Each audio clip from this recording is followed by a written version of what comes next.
With style with dragon technique. With a thunderous shout, a colossal wooden dragon molded entirely from chakra took form and came crashing down upon the gargantuan-tailed beast before it. The beast bearing 9 tails, and known as the mightiest among all 9-tailed beasts, shook the earth with mere casual roars. Yet despite its overwhelming power, once ensnared by the wood dragon, it was unable to break free. Within the Valley of the End, Senju Hashirama, hailed as the god of shinobi, was locked in a battle of life and death with the former patriarch of the Uchiha clan, Uchiha Madara, the man feared throughout the ninja world as the Shura of the shinobi realm. The two figures dashed toward each other at blinding speed. To the naked eye they appeared as nothing more than overlapping afterimages. The Uchiha fan and the massive sword in Hashirama's hands collided with a deafening crash. In the blink of an eye, the two had exchanged blows several times. All across the ninja world, it was known that Senju Hashirama had pacified the chaotic era with his wood style, while Uchiha Madara dominated the world with his Sharingan. Yet anyone who had just witnessed their brief exchange of taijutsu would understand that, even without wood style, or Sharingan, there was virtually no one in this world who could rival them. And their clash was not limited to hand-to-hand combat. Shuriken fire style and wood style techniques were unleashed with effortless ease. Seizing a brief lull in their battle, the 9 tails bound by the wood dragon finally tore itself free of its restraints. The next moment, the 9 tails let out a thunderous roar as yin and yang energies gathered in its maw, condensing into a tailed beast bomb that shot directly toward Hashirama. With style wooden locking wall. Facing the tailed beast bomb, Hashirama swiftly formed hand seals. Countless trees erupted fr. As the smoke and dust veiling the End plain gradually dispersed, the land of the End finally transformed into the Valley of the End. Uchiha Madara, the Shura of the ninja world, had fallen, defeated by Senju Hashirama, and even more so defeated by life itself. Gazing at the unconscious young man before him, who appeared to be around 20 years old, Senju Hashirama could not help but furrow his brows. He was certain that when he had been crossing blades with Madara, there had been absolutely no one in the surrounding area. Yet this youth with short black hair and black eyes had suddenly appeared on the battlefield, as though someone had abruptly hurled him into the midst of the battle using some kind of space-time ninjutsu. Because Tobirama had developed Flying Thunder God, that space-time ninjutsu, Hashirama was not unfamiliar with such techniques. He knew that even if it were space-time ninjutsu in his sage mode, he would definitely be able to sense any disturbance in space. However, Qiuqian, a 20-year-old male, was born in a small town in northeastern China on Earth. As an ordinary university student, he was utterly bewildered as to how he found himself inexplicably transported to another world without having committed suicide, suffered a romantic setback, or encountered any accidents. Could it be that his frequent dreams of punching Uchiha Obito and kicking Otsutsuki Kagaya were the reason for this unexpected journey? Uncertain of why he had crossed over, Qiuqian decided not to dwell on it. In reality, he was far too concerned for his own life to ponder the reasons behind his transmigration. As a seasoned fan of Naruto, he quickly realized the perilousness of his situation upon awakening. Qiuqian couldn't help but lament his misfortune. Despite the abundance of transmigration novels where protagonists often end up in divine realms or ancient times with harems, he found himself on a battlefield. Not just any battlefield, but one where the god of ninjas and the Asura of the ninja world clashed. Even a typical jonin would hesitate to enter the fray between these two titans, let alone an ordinary university student like him. Hadn't they seen that no one had come to assist Hashirama Senju against Obito Uchiha during their epic confrontation?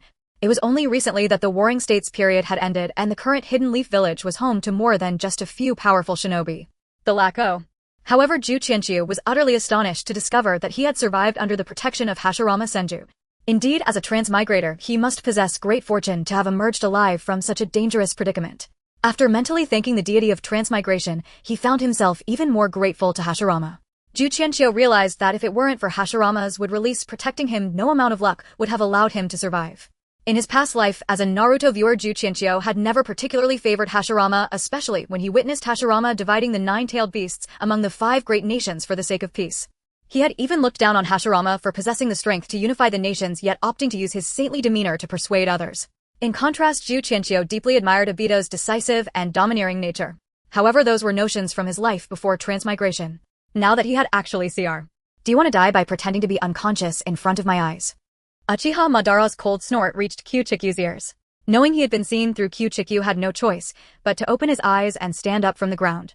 After being exposed by Uchiha Madara, the originally tense Qiuqian felt his mood calm down instead. Qiuqian did not plan to run away, as he knew it was impossible to escape from Uchiha Madara. I really don't want to die, but pretending to be unconscious in front of the Sharingan is indeed a foolish act, Qiuqian said somewhat helplessly. He truly felt foolish for trying to feign unconsciousness in front of the Sharingan, especially in front of Uchiha Madara's Sharingan. He was indeed very foolish. Not to mention the incredible perception Uchiha Madara displayed during the Fourth Great Ninja War. Just the Sharingan's exceptional insight meant that he could not deceive Uchiha Madara, and even an ordinary member of the Uchiha clan would have been impossible to fool.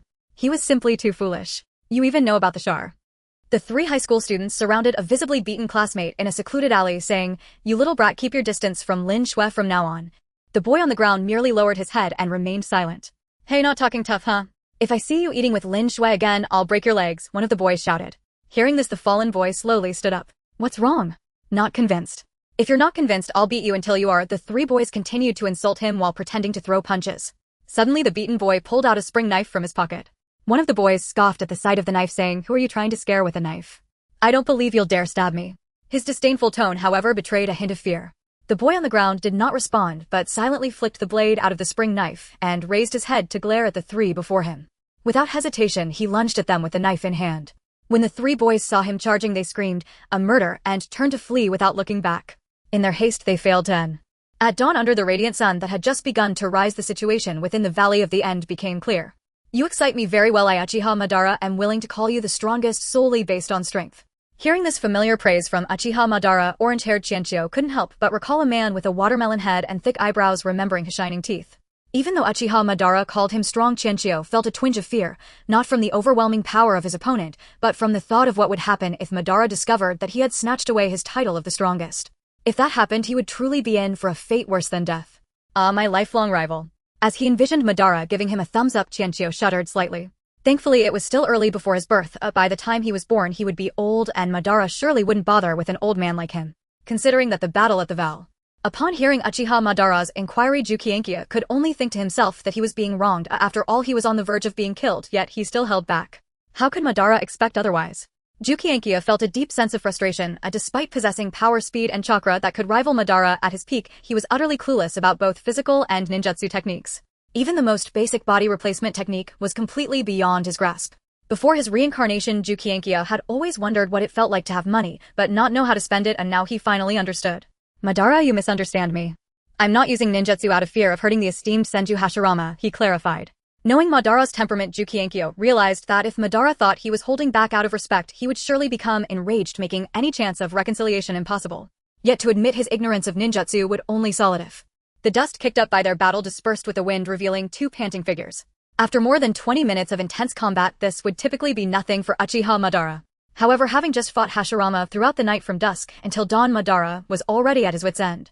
Now, after another 20+ minutes of fighting, he could not help but feel fatigue setting in. Qiuqian, though not particularly exhausted, was under immense mental strain. Facing Madara's relentless onslaught meant that every second felt like a brush with death, causing Qiuqian's internal fatigue to far surpass Madara's physical exhaustion. Watching the sun rise higher in the sky, Qiuqian estimated that he could only maintain his current state for another 2 minutes. While gasping for breath, he anxiously contemplated his next move. Qiuqian's heavy breathing was as much a manifestation of his inner fatigue as it was a cover for his mounting anxiety. He was acutely aware. Divine Technique 50/50 skill, a single target skill that the host can only use on themselves. It has a passive property that displays hostile relationships. When a target within the line of sight is an enemy, a red mark will appear above their head for the host, while a neutral target will be marked in green and an ally will be marked in yellow. The skill can be activated when there is a target marked in red within the line of sight, allowing the host to ignore the opponent's strength and actively activate the skill on any target with a red mark. After actively using the 50/50 divine skill, the host will gain the same ninja body energy value as the target, which simply means they will share the same chakra amount, body strength, speed, and mental power, and will embody the target's peak state. Note this refers only to the target's peak state when they are uninjured, not their peak throughout their entire life.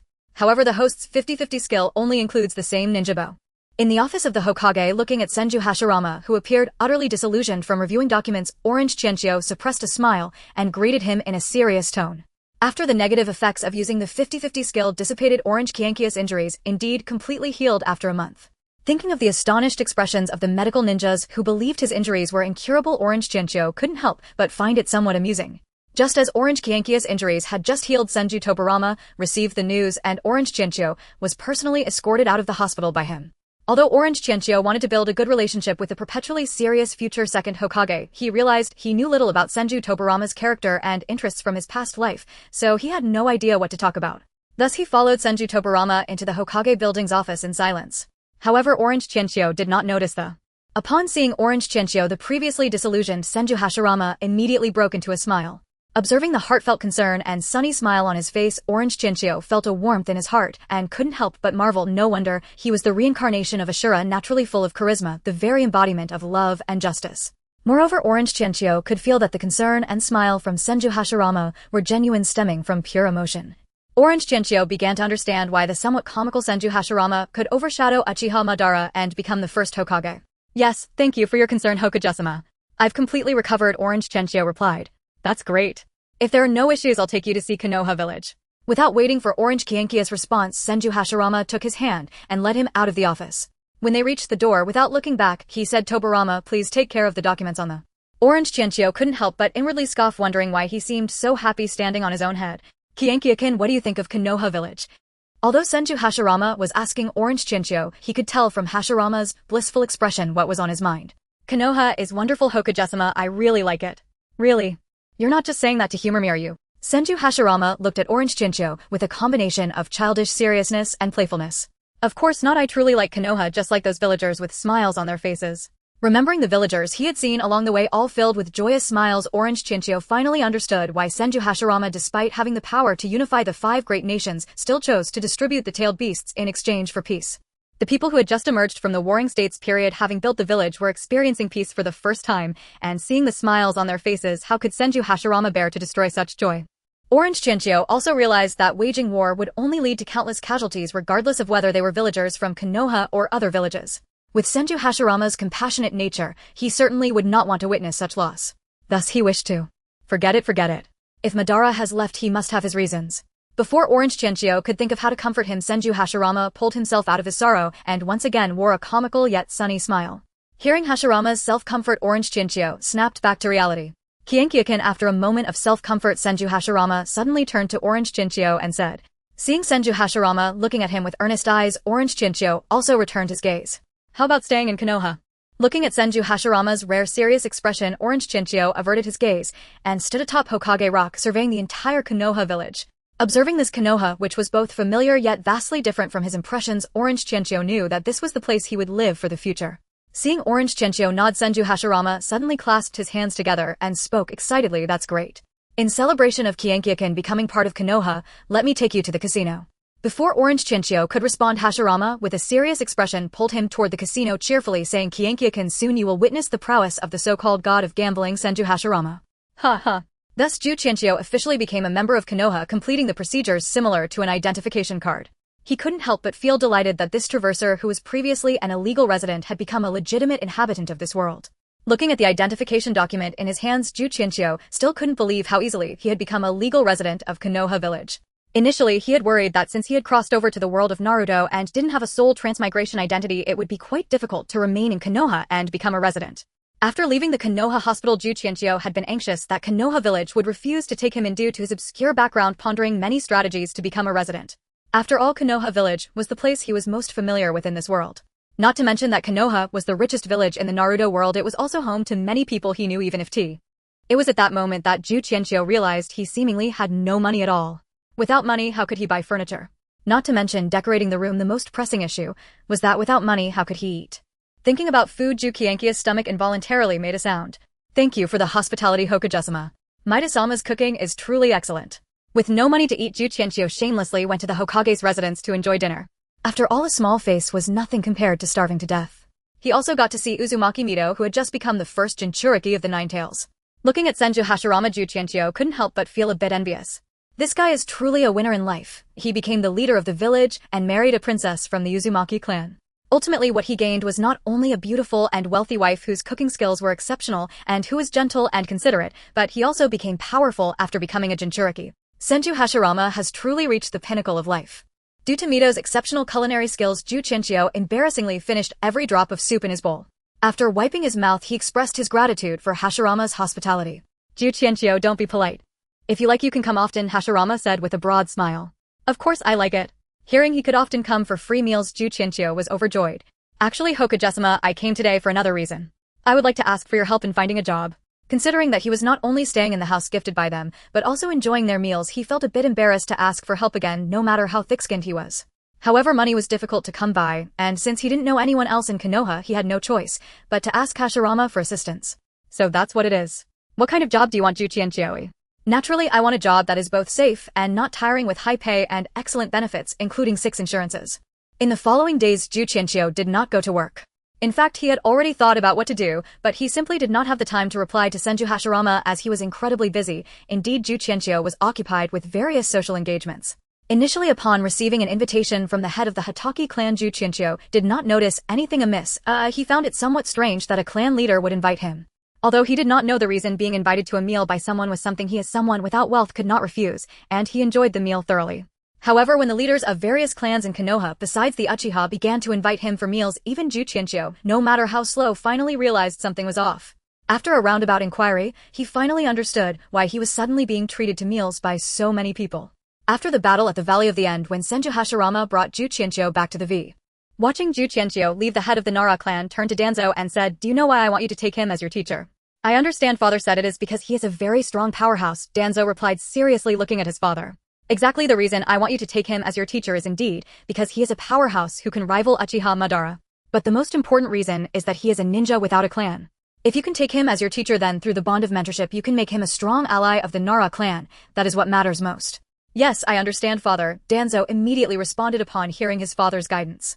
"Danzo, you must remember that while strength is important, political acumen is even more crucial. Otherwise, no matter how strong you are like Uchiha Madara, you will still be forced to leave Konoha and ultimately die at the hands of Senju Hashirama and Qiuqian. Today I will teach you about polity." "Danzo, I understand, father." Without mentioning that the head of the Uchiha clan is working hard to transform the once simple-minded Danzo into a cunning strategist.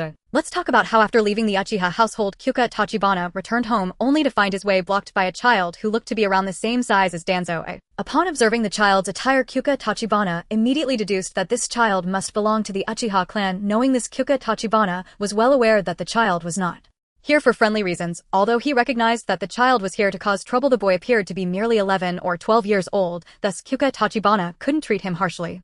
Moreover, an 11 or 12-year-old Uchiha boy, if he had awakened his Sharingan, would at least be a Genin, and if he had even gained further mastery, he could be a Chunin. Without any chakra, Qiuqian Tachibana knew he couldn't possibly take him on, so he could only patiently ask, "What is your name?" As the fiery orb hurtled towards him, Qiuqian seemed to forget to dodge. He was engulfed by the fireball spewed forth by Uchiha Kagami. He screamed as flames enveloped him. However, just as he cried out, the fire suddenly vanished. Sweating in fear, Qiuqian sat up in bed, realizing it was merely a nightmare. Reflecting on the previous night, he thought that if it weren't for the unexpected intervention of someone claiming to be an elder of the Uchiha clan who extinguished Kagami's fireball, the scenes from his dream might have become reality. Even with his equal odds technique, had the elder not appeared to stop Kagami, he would have faced a crushing defeat. The thought of such a defeat sent chills down his spine. Everyone would know he was far from the legendary Uchiha Madara, but rather a mere fraud unable to defeat even a low-ranking ninja. The image of being ridiculed by the entire Hidden Leaf village made him break into a cold sweat. Looking through the window at the sun. The third method of learning ninjutsu was through the master-disciple relationship. This form of transmission was the primary way for civilian ninjas to learn ninjutsu. Although most of the ninjutsu passed down from master to disciple were quite ordinary and significantly inferior to clan's secret techniques, for a civilian ninja without a clan they were highly sought after. Moreover, if one had a powerful master and could gain their recognition, they might even learn the master's trump cards, with some high-level techniques being stronger than secret techniques, much like how Lee inherited the 8 gates from his master. Thus this method of learning ninjutsu was undoubtedly the most suitable for Qiuqian. Unfortunately, while this approach was indeed fitting due to Senju Hashirama's influence, Qiuqian had already become a powerhouse on par with Uchiha Madara. Who would dare take him as a disciple? It was much more plausible for him to become a master himself. Additionally, one call. Unfortunately, Qiuqian was well aware of his limitations. He was an ordinary person without chakra. Taking on jonin missions was risky. He was uncertain if he could even survive, let alone succeed. Other departmental jobs either required specialized knowledge or immense strength. After much thought, Qiuqian realized that becoming a Hokage bodyguard was the most suitable role for him. While the job entailed protecting the Hokage, which seemed to require great strength, Qiuqian, having read the original story, understood that the bodyguard position was the least demanding. Hokage are typically the strongest in the village, so in the event of an enemy attack, the Hokage would handle it themselves. For instance, when the third Hokage was attacked by Orochimaru, his bodyguards could only watch from the sidelines. This was partly due to the third being trapped within the 4 purple flames formation, but even without it the bodyguards seemed unable to intervene. Thus, after careful, one must admit that Qiuqian was quite the businessman, persuading Senju Hashirama not only to give him a job, but also to instruct him in ninjutsu. It was akin to modern times where a company would proactively hire you without you having to apply, yet you also requested a share in the company. It seemed utterly absurd, yet not impossible provided you were exceptional enough for the company to consider such a trade worthwhile. Qiuqian was gambling on his perceived value in Hashirama's eyes, believing he was strong enough to rival Uchiha Madara. Thus he felt he had a significant advantage. However, understanding the importance of ninjutsu, Qiuqian couldn't help but feel anxious after making his request. His confidence waned. He had no choice but to be nervous. If Hashirama rejected him, losing this job would be one thing, but he would genuinely struggle to find another means to learn ninjutsu. Without ninjutsu relying solely on his equal odds technique, it was only a matter of tea. In the end, Qiuqian found himself unnecessarily tense, not because Senju Hashirama had refused, but rather due to how readily Senju Hashirama had agreed. It turned out that Qiuqian had underestimated his own value in Hashirama's eyes, as well as the significance of a ninja capable of pushing back Uchiha Madara. Of course, this was also because the other party was Senju Hashirama. Such a request might be challenging for others, but as the reincarnator of Asura, Hashirama could not be judged by ordinary standards. Most importantly, Hashirama could sense that after the battle with Uchiha Madara his time was running short, and thus he wanted to leave a powerful figure like Qiuqian for Konoha. Although Tobirama was still around, having one more strong ally would offer an extra layer of security for Konoha's peace. When faced with Qiuqian's request, Hashirama agreed almost without thought, leaving Qiuqian feeling quite surprised. After all, his request was rather peculiar per. However, Qiuqian, who was an ordinary person without chakra, was utterly exhausted. As a result, he actually fell asleep while standing on his first day back at work. Do you two dare to be a bit more serious while at work? This was already Tobirama's countless reminder for the day. Watching a Hokage who was distracted while reviewing documents and a bodyguard who was sleeping even while standing, the usually taciturn Tobirama had to remind the two repeatedly as if he were a chatterbox. Yes, Lord Tobirama, rest assured, I am definitely not sleeping with my eyes closed. I will certainly work earnestly, Qiuqian replied, sincerely opening his drowsy eyes upon hearing Tobirama's reminder. Closing your eyes isn't sleeping. How can you even say that? I can hear you snoring. You're telling me you're working seriously. Hearing Qiuqian's response, Tobirama, known for his calm demeanor, finally couldn't hold back and began to mentally complain. Oh, Tobirama, don't worry, Qiuqian will definitely work earnestly. With his eyes closed, he must be sensing the environment around him. Given Qiuqian's strength, he can surely protect me. Meanwhile, Hashirama, who was unaware of Tobirama's inner monologue, wore a goofy grin as he spoke. Upon hearing Hashirama's words, Tobirama felt utterly defeated. Brother, are you deaf? Qiuqian was obviously snoring just now. How can he be sensing anything? Tobirama thought, feeling a bit dizzy, questioning his life choices. He began to doubt whether Qiuqian was indeed sensing the surroundings or if he was just a sleeping ninja. Snore, snore. Damn sensing ninjas. Upon hearing Qiuqian's snoring again, Tobirama couldn't help but curse inwardly. Accompanied by the sound of snoring, Tobirama glanced at Hashirama as if his eyes were saying, Brother, you heard the snoring right. He's really sleeping. Hashirama and Tobirama, being brothers, understood each other's meaning just from eye contact. Hashirama nodded, as if to say he knew Qiuqian was indeed asleep. Initially thinking Hashirama would wake him, Tobirama was taken aback to see Hashirama after nodding seriously, remarking with a tone full of admiration, Indeed, Qiuqian is impressive. He can even sleep while standing. Even I can't do that. Such a skill, I really can't fathom how one possesses it. Unfortunately, Qiuqian, who was in deep slumber, did not hear Hashirama's sentiments. Otherwise, he would have told Hashirama that this skill was taught to him by a legendary elementary school teacher who made him stand as a form of punishment. Upon hearing, indeed, as Qiuqian expected, being a Hokage bodyguard was merely a leisurely job. Perhaps only Qiuqian would feel this way. After all, the role of protecting the Hokage was considered highly honorable in the eyes of other ninjas. As a Hokage bodyguard, anyone in that position would be fully alert, dedicating themselves to safeguarding the Hokage's safety. Thus, it may seem that a day spent protecting the Hokage involved little to no actual work, yet it could still leave one feeling utterly exhausted. Only Qiuqian would regard the Hokage bodyguard role as trivial. In fact, not only did he not think about protecting the Hokage, but he also hoped to be protected by the Hokage in times of danger. In any case, Qiuqian spent his first day on the job sleeping. On your first day, how has it been for you, Qiuqian? He was jolted awake by Senju Hashirama at the end of the workday, coming to his senses from a daze. Perhaps due to his day-long slumber, Qiuqian seemed particularly. Qiuqian never expected that before he could even think of a solution, Senju Hashirama would come up with one for him. Qiuqian suddenly realized that Senju Hashirama was truly his benefactor. He wanted to stay in Konoha, and before he could even voice it, Senju Hashirama had invited him. He had no place to live, and Senju Hashirama gifted him a house. He had no job, and Senju Hashirama arranged one for him. When he was troubled about how to learn chakra refinement, Senju Hashirama provided him with scrolls. Truly, if you have difficulties, just turn to Hashirama, he is worth it. Thus, learning through the ninjutsu scrolls, although certainly inferior to the direct instruction from the god of ninjas, allowed Qiuqian to avoid exposing the fact that he was a fraud. Hence, he was even happier. Bursting with excitement and carrying a bundle of ninjutsu scrolls wrapped in his clothes, Qiuqian rushed home. Once he closed the door behind him, he eagerly opened the ninjutsu scrolls. Inside was a full pack of ninjutsu scrolls, including low, intermediate, and advanced techniques.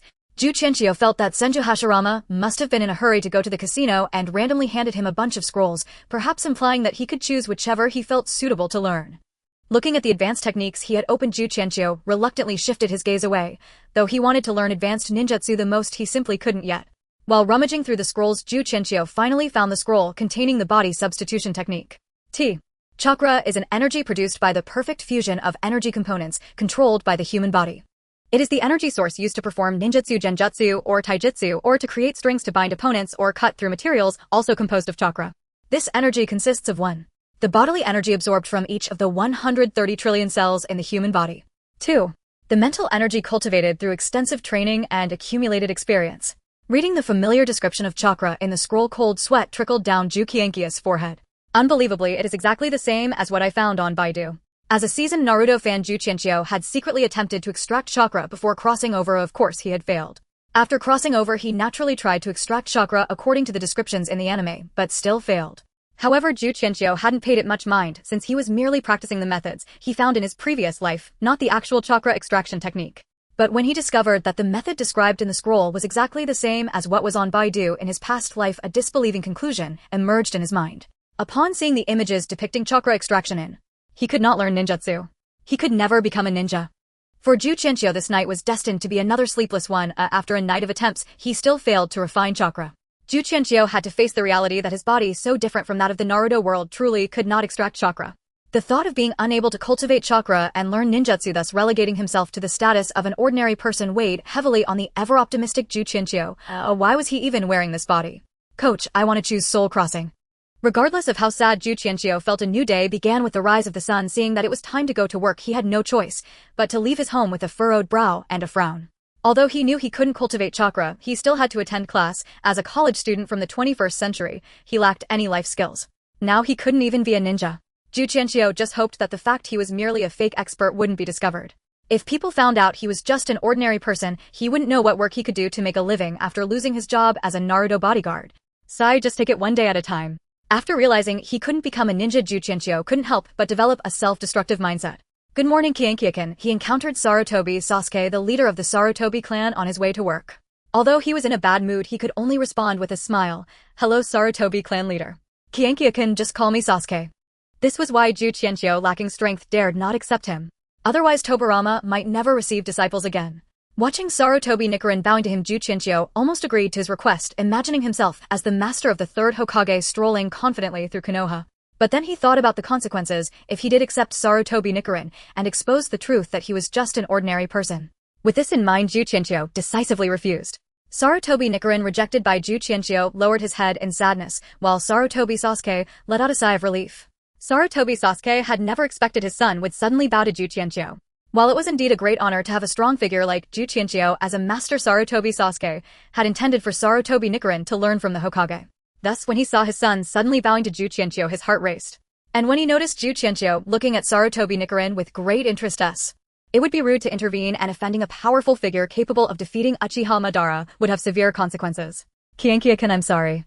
Nichiren can be a bit reckless. Sarutobi Sasuke apologized to Qiuqian after hearing his refusal. It's alright, Sarutobi clan leader, Qiuqian replied, and they exchanged a few more pleasantries. After Qiuqian mentioned he would be late for work, they intended to end the conversation.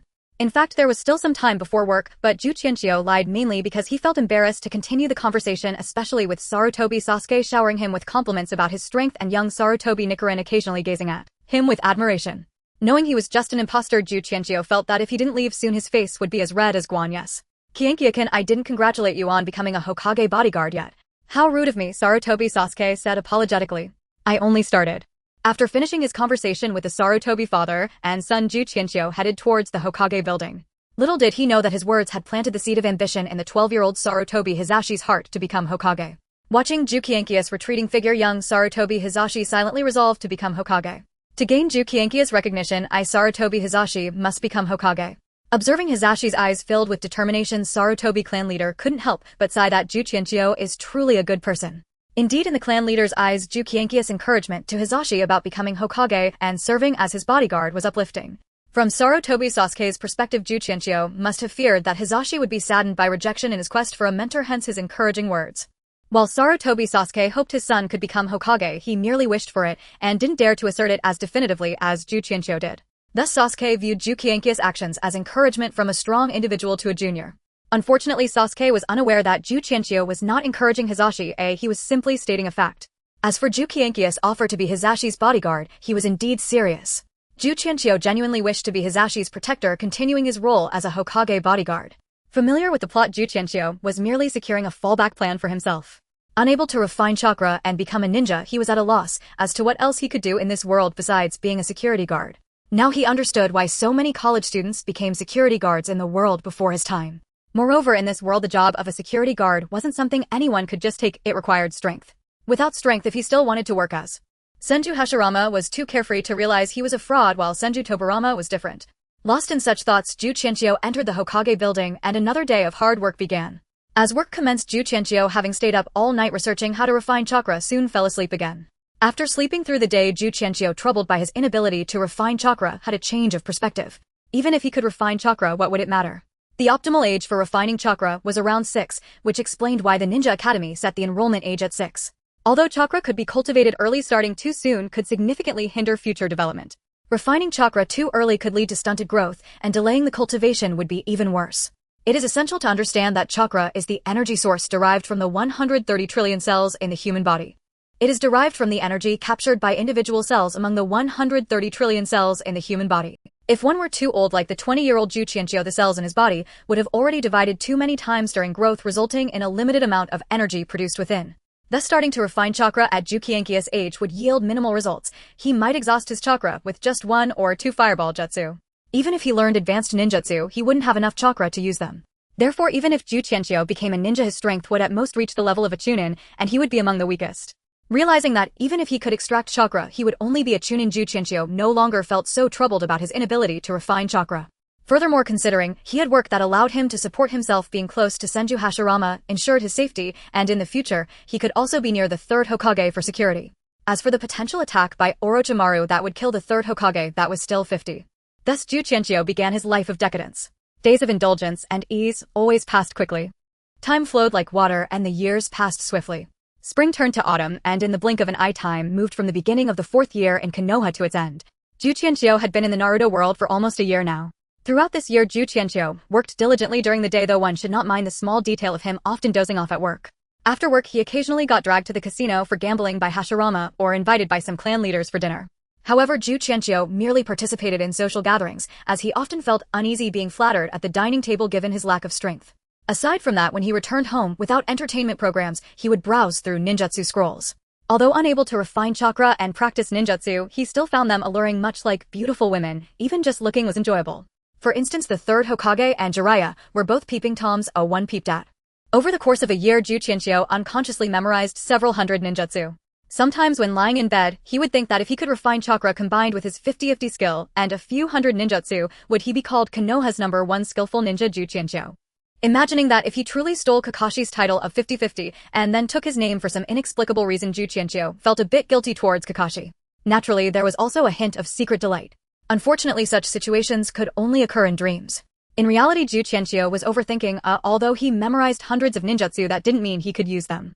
Even if he had chakra, he shouldn't expect to master them all like Kakashi. After all, Kakashi was a true genius, much like Itachi. Ignoring bloodline limits, Kakashi might be the #1 genius for Hokage. Qiuqian's yearning for chakra stemmed from the system in his mind. He had thought more than once con. Thus, Qiuqian sadly discovered that this infinite skill system had become a useless trinket, providing only a 50-50 skill with no other use. He even pondered whether his lack of power was due to missing something. Was it because he hadn't been jilted? Or was it the wrong way to activate the plot? Perhaps he had mixed up the order. Other transmigrators discovered their inability to cultivate before merging with the system, while he merged with the system first, and then discovered his inability. It must be like this. Late at night, Qiuqian's imagination ran wild. Thus, in a haze of thoughts, Qiuqian welcomed his first new year in the Naruto world. Looking at the eternally spring-like Konoha village, Qiuqian suddenly sighed. It's New Year's. As the new year approached on the first day of the lunar calendar, Qiuqian rose early while humming a lively tune.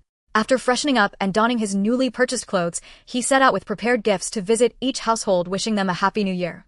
After delivering a token of appreciation to each of the clan leaders who had invited him to dine, the morning had nearly passed.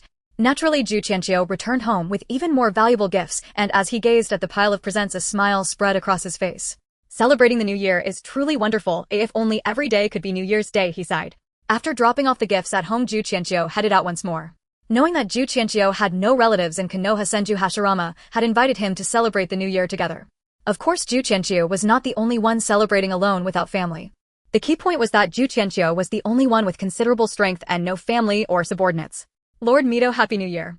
Qiuqian greeted as he saw Uzumaki Mito open the door. Happy New Year, Qiuqian, Mito replied politely. Seeing Mito smile at him, Qiuqian finally felt relieved. He knew that for the past year Mito had not treated him well, and in the last 6 months, she had not even let him cross the threshold of her home. Initially, Qiuqian had found it puzzling why he had seemingly offended her until one time he had dinner with Hashirama and learned the reason from a tipsy Hashirama. Despite his fondness for gambling, Hashirama had rarely had the chance to indulge under the strict supervision of Uzumaki Mito and Senju Tobirama. Since Qiuqian started his job, Hashirama had often used the excuse of discussing ninjutsu with Qiuqian to sneak away to the casino alone. However, knowing that Hashirama was going to the casino with Qiuqian didn't seem to bother Mito too much. Occasionally visiting wouldn't give her a reason to dislike Qiuqian. But Hashirama had been going to the casino far too frequently. Eventually, this excuse was uncovered by the astute Tobirama. In truth, Hashirama's alibis had been too lazy. Even if he said he was discussing taijutsu with Qiuqian, who in the ninja world didn't know that Hashirama uniquely used would release. Who could discuss ninjutsu with him? After being caught in his lies, Hashirama promptly sold Qiuqian out. Under the stern gaze of Mito and Tobirama, he confessed that it was Qiuqian who had encouraged him to go to the casino together. Consequently, Mito no longer treated Qiuqian kindly. However, since it was New Year's Day, she at least did not chase him off. Hashirama merely retrieved a sieve from his coat. Qiuqian couldn't help but wonder why Hashirama had sewn pockets in his pants. Was it to prevent Tobirama from searching him? Indeed, Hashirama was quite wary of his own vulnerabilities, which felt strange to mention, particularly of Tobirama, for every time Tobirama discovered his gambling tools, Hashirama faced a denunciation assembly. Thus, Hashirama had sewn many pockets into his Hokage robe to hide his gambling tools. If he were to turn his robe inside out, this Hokage would instantly resemble the elder of a beggar clan. Consequently, the two engaged in a fierce battle, with Qiuqian ending up with his face plastered with white paper strips. Yes, Qiuqian lost, defeated by Hashirama, the god of gambling, who always seemed to lose. Having never gambled in his previous life, Qiuqian was unaware of his abysmal luck. It was only during his first gambling outing with Hashirama that he discovered this fact. He remembered that BAC. The gambling match concluded, and as the victor, Senju Hashirama presented the dice cup to Orange Qiuqian as a consolation. He then solemnly said to Orange Qiuqian, "Qiuqian can practice your gambling skills diligently. The title of the gambling god Senju Hashirama will be inherited by you in the future. Who wants to inherit your title?" "The title of gambling god should be reserved for your granddaughter," Orange Qiuqian silently retorted in his heart. By noon, Orange Qiuqian once again savored the culinary skills of Uzumaki Suiryu. Perhaps because it had been so long since he had tasted such delicious food, Orange Qiuqian devoured 2 large bowls in one go. After lunch, Uzumaki Suiryu and her daughter-in-law Tsunade's mother began preparing for dinner. Since having dinner symbolized the new year, they would spend nearly the entire afternoon preparing a sumptuous meal. After lunch, Orange Qiuqian was once again pulled by Senju Hashirama to play do-diju. Yes, do-diju, because Senju Hashirama always dragged Orange Qiuqian into gambling, and after playing dice repeatedly, Orange Qiuqian found it dull and decided to teach Senju Hashirama how to play do-diju. To this end, a delighted Senju Hashirama gifted Orange Qiuqian a ninjutsu scroll on with style in exchange. Perhaps due to the new year, Senju Tobirama surprisingly joined Senju Hashirama to play do-diju as well. "I am the landlord. 3 points. 3 points." Soon the living room was filled with Senju Hashirama's voice calling out for the landlord. Thus Senju Hashirama surprisingly defeated Senju Tobirama and Orange Qiuqian. Orange Qiuqian looked at the laughing Senju Hashirama in disbelief. His luck in gambling today was simply astonishing. It was one thing to say that his luck was worse than Hashirama's, but Senju Tobirama had not won a single game either. Orange Qiuqian had to admit that Senju Hashirama was definitely possessed by the gambling god today. Every round consisted of 2 kings and 4 twos. Was this guy cheating? "Father-mother is asking what the main dish for tonight should be, rice or steamed buns," Senju Hashirama's daughter-in-law asked him. What should we eat?" Senju Hashirama pondered, unsure of what to choose, then turned to Orange Qiuqian and said, "Qiuqian is the guest, you decide what to eat." "Of course we should eat dumplings during the new year," Orange Qiuqian blurted out. "Dumplings?" Both Senju Hashirama and Senju Tobirama looked at Orange Qiuqian with puzzled expressions. Qiuqian, what are dumplings?" Senju Hashirama's daughter-in-law also looked at Orange Qiuqian with confusion. It dawned on Orange Qiuqian that it seemed dumplings did not exist in the world of Naruto. So he explained what dumplings were and shared how to make them. He even went to the kitchen to demonstrate producing a terribly ugly dumpling. Then Hashirama and Tobirama joined in the kitchen to knead the dough, roll out the skins, and chop the filling. They all started a dumpling-making compet. Host Qiuqian. Strength none. Age 21. Skill evenly matched. Upon waking in the morning, Qiuqian opened the system interface, gazing at his pitifully simplistic system template. Disappointment washed over him as he murmured, "So there's still no change at all." Since discovering that this system was utterly useless, Qiuqian had not looked at it for a long time. If it weren't for the pressure he felt after encountering Uchiha Obito last night, he might have almost forgotten that he was a transmigrator with a system. Suddenly seeing Obito had startled Qiuqian, but thinking of Senju Hashirama beside him, he managed to suppress his fear.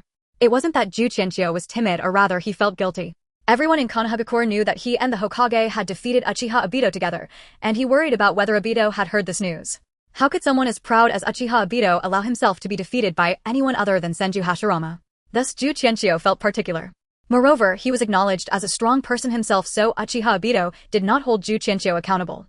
The most crucial aspect was that Obito was not in good condition. After a battle with Senju Hashirama, his injuries were worse than Hashirama's.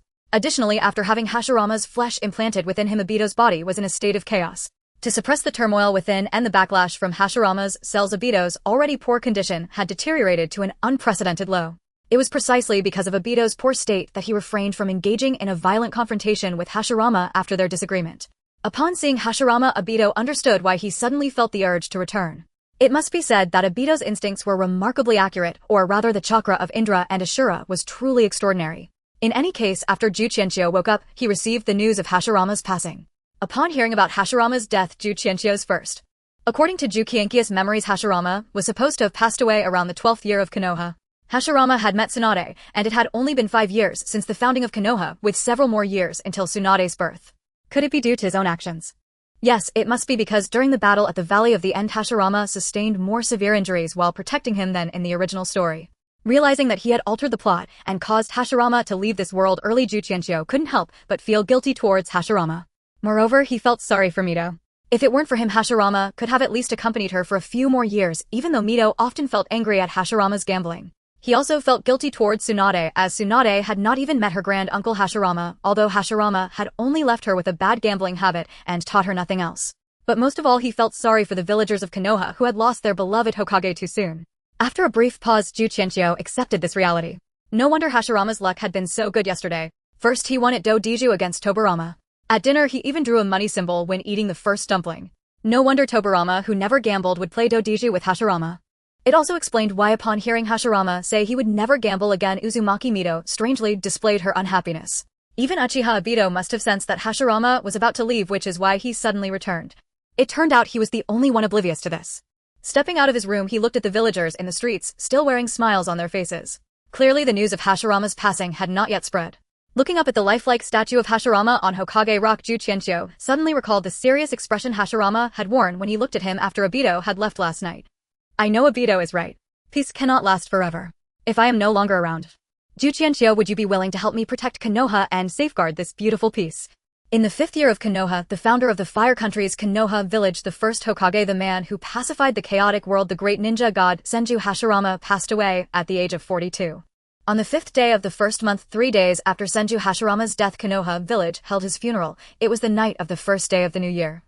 Regarding Senju Hashirama's question on whether he hoped to protect Konoha if he were no longer there, Orange Qiuqian genuinely didn't know how to respond. Usually, he would have casually agreed, but that day Senju Hashirama's gaze was far too serious.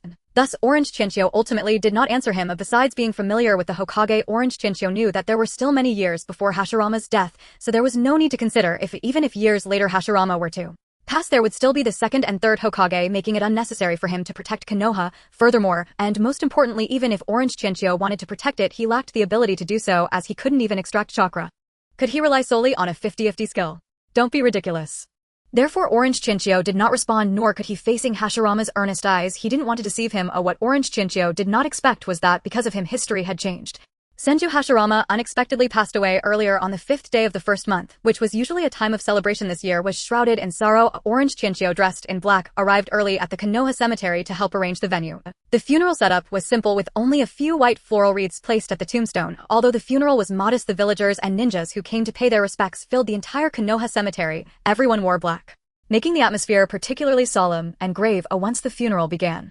The ceremony was presided over by Senju Tobirama. Orange Qiuqian, as Hashirama's bodyguard, stood behind Tobirama to assist in the proceedings. It had already been 3 days since Hashirama's death, and Orange Qiuqian was no longer so heartbroken. The key was that he knew Hashirama would eventually be reincarnated through impure world reincarnation, so he wouldn't be lost forever, thus not as mournful as others. However, upon thinking about it, since Hashirama would be reincarnated in about 60 years he might indeed not see him again. This brought a tinge of sadness to Orange Qiuqian. What saddened him more was that with Hashirama gone his support was lost. He also lost his job, as with the Hokage gone he naturally could no longer serve as a bodyguard.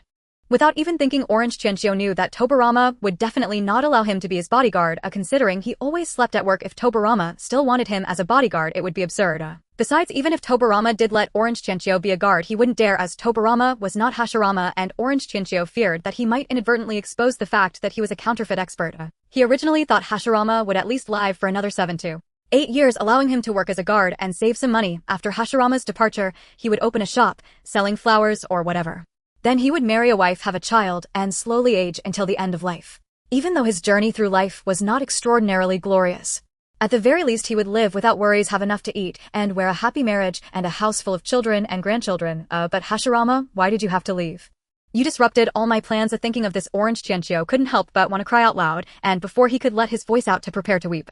As Senju Tobirama finished recounting Hashirama's life to the villagers of Konoha, cries began to resonate throughout the venue. Perhaps even heaven was saddened by Hashirama's passing. The originally sunny weather suddenly turned overcast, and with a clap of thunder it began to rain lightly. It was as if heaven was also weeping for Hashirama. As the raindrops fell on his face, Orange Qiuqian saw the tears in Tobirama's eyes finally flowing uncontrollably. Although it started to rain, no one left.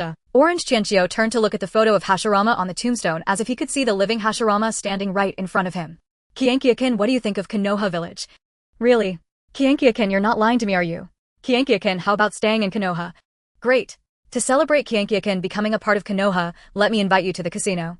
Qiuqian, let me show you the strength of Senju Hashirama, known as the god of gamblers, haha. Qiuqian, be my Hokage bodyguard. As expected of Qiuqian, even standing up you can sleep. Qiuqian, seeing the earth so bountiful makes me truly happy. Qiuqian, peace is wonderful. Qiuqian, do you think this beautiful peace will last forever? Then Qiuqian, if I were to die, would you be willing to help me protect Konoha and safeguard this beautiful peace? The rain came quickly and left just as fast. By the time Orange Qiuqian regained his senses, the rain had already stopped. To Qiuqian, the Hokage has passed, who will protect the village and protect me in the future. After coming to his senses, Orange Qiuqian saw a little girl about 5 or 6 years old standing in front of him with tear stains on her face. She sadly asked him, "Don't worry, the second Hokage will protect the village." Orange Qiuqian gently patted the girl's head and said, "What about Qiuqian? Will Qiuqian protect me, Chung Xiao Xian, and everyone else?" The little girl pointed at children of similar age not far away, then turned her head, her face full of expectation, as she looked at Orange Qiuqian and asked. Looking into the girl's serious eyes, which resembled Hashirama's, Orange Qiuqian once again heard Hashirama's voice in his ears. Then, Qiuqian, if I were to die, would you be willing to help me protect Konoha and safeguard this beautiful peace? I will protect Konoha and everyone. Orange Qiuqian smiled at the girl at the same time as the rain cleared and the clouds dispersed. The sunlight shone again upon everyone's faces. Feeling the sunlight on his face, Orange Qiuqian helplessly thought in his heart, "Hashirama, how can I protect Konoha and safeguard this beautiful peace without being able to extract chakra?" Witnessing and slightly altering the famous plot of the Hokage world, the death of the first Hokage, reward witness points 20. Host Ju Qiuqian. Rank Genin level Lee Rock, 0-200. Age 21. Skills 50-50 100%. Witness points 20. Oh, how joyful we common folk feel today. Fearing he might still be dreaming, Ju Qiuqian hurriedly accessed his system upon waking, and to his delight found it had indeed changed. He burst into song. Yet recalling that Hashirama Senju's funeral had taken place only yesterday, Ju Qiuqian, though elated, stifled his urge to sing. Even now certain he wasn't dreaming, the events of yesterday still felt surreal, like fragments of a dream. Witnessed and subtly altered a pivotal canon event in the Naruto world, the death of the first Hokage, reward 20 witness points. Immediately after Hashirama's funeral concluded, a chime echoed within Ju Qiuqian's mind, the system's notification. Resisting his curiosity, he returned home and opened the interface, only then learning his system could accumulate witness points by observing or influencing canonical events. And once he claimed, not only did a new witness points counter appear, but parentheses also emerged beside the original rank and age fields. As a seasoned reader of system-based novels, Ju Qiuqian needed only brief exploration to grasp their function. It was simple, merely focus his intent to allocate witness points into the parentheses. Realizing that investing points into the rank field would enhance his strength, he immediately poured all 20 newly acquired points into it, transforming the field into none 2050. To his dismay, his rank remained unchanged. 30 more points were required before any advancement could manifest. But where now could he possibly obtain them? It seems no major plot events are unfolding anytime soon. Suddenly inspiration struck. Had he not witnessed the legendary Valley of the End battle? Logically, that should yield witness points. No sooner had the thought formed than the system chimed again. Witnessed and participated in a legendary scale conflict, the Valley of the End battle, reward 50 witness points. Eyes gleaming, Qiuqian instantly claimed the reward, and at last understood why this bounty had surfaced only now. During the Valley of the End battle, the system had already issued the notification, but Qiuqian, having fainted, remained unconscious for over a day and missed it entirely. Per default settings, unclaimed notifications auto-hide after 1 hour of continuous prompting to protect the host's mental well-being from intrusive mental chatter. The message would reappear only upon the host's next conscious attempt to claim it. This design was thoughtful, yet Qiuqian, utterly unaware of witness point's existence, had left the reward buried in silence until this very moment. This is absurd. Do you have any idea how grueling this past year has been? In truth, he'd lived quite comfortably, napping on the job, dining out nightly. Don't you understand what it means to live in constant dread? Who knows the bitterness festering within my heart? Qiuqian longed to say, little one suffers in silence, but no, I must speak up today. Without genuine strength, every day is spent trembling at the thought of exposure, as a fraud masquerading as a master. Worse still, he couldn't even mold chakra, and no solution presented itself. He'd sunk into apathy, his life stripped of purpose. Fortunately, no true danger had arisen, otherwise the humiliation would have been unbearable. Most painfully, when Hashirama entrusted him with protecting Konoha, he dared not accept, not without the ability to train. If only he'd known strength could be upgraded. If only he'd stood there that day and said, I swear I'll guard Konoha for you, Hashirama-san. After venting, he confirmed no system spirit answered. Knowing the interface wouldn't respond, he calmly allocated his latest points toward rank. Adding 30 points triggered another transformation. The rank field shifted from none to Genin level Lee Rock, 0200. A smile rose to Qiuqian's lips. Even without chakra molding the system granted power, this was. A quiet smile curved Qiuqian's lips. Recalling the hundreds of jutsu memorized over the past year, he allowed himself a modest nod of self-approval. Indeed, after a full year of meticulous study, those jutsu were finally ready to serve. So, where to begin? Which technique first? Wait, didn't I inherit Lee Rock's abilities? Then does that mean I still cannot use ninjutsu? On whether Lee Rock possesses chakra. Per standard definition, chakra is energy generated when physical and spiritual energies harmonize perfectly within the human body.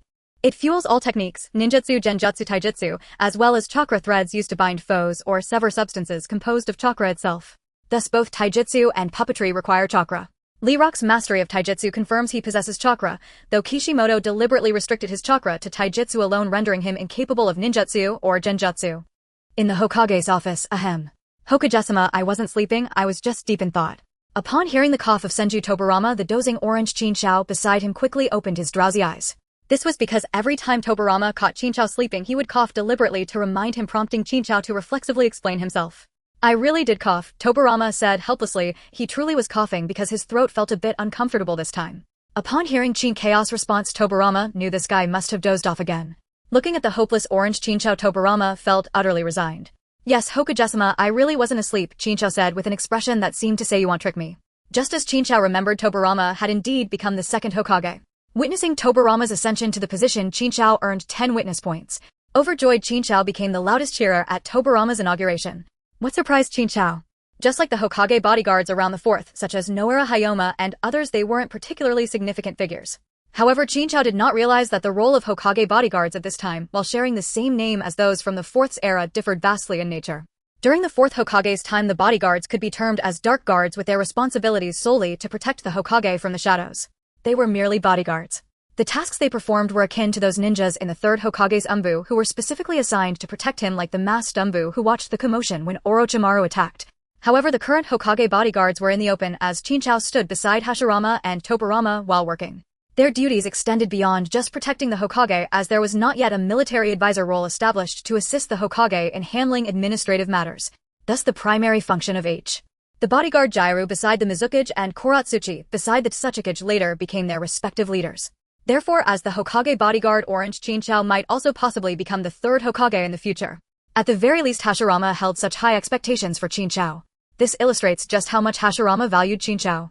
Tobarama, on the other hand, understood that Hashirama's choice of Qinchao for the Hokage bodyguard was not for his own sake. Hashirama was setting Qinchao up as a Hokage bodyguard.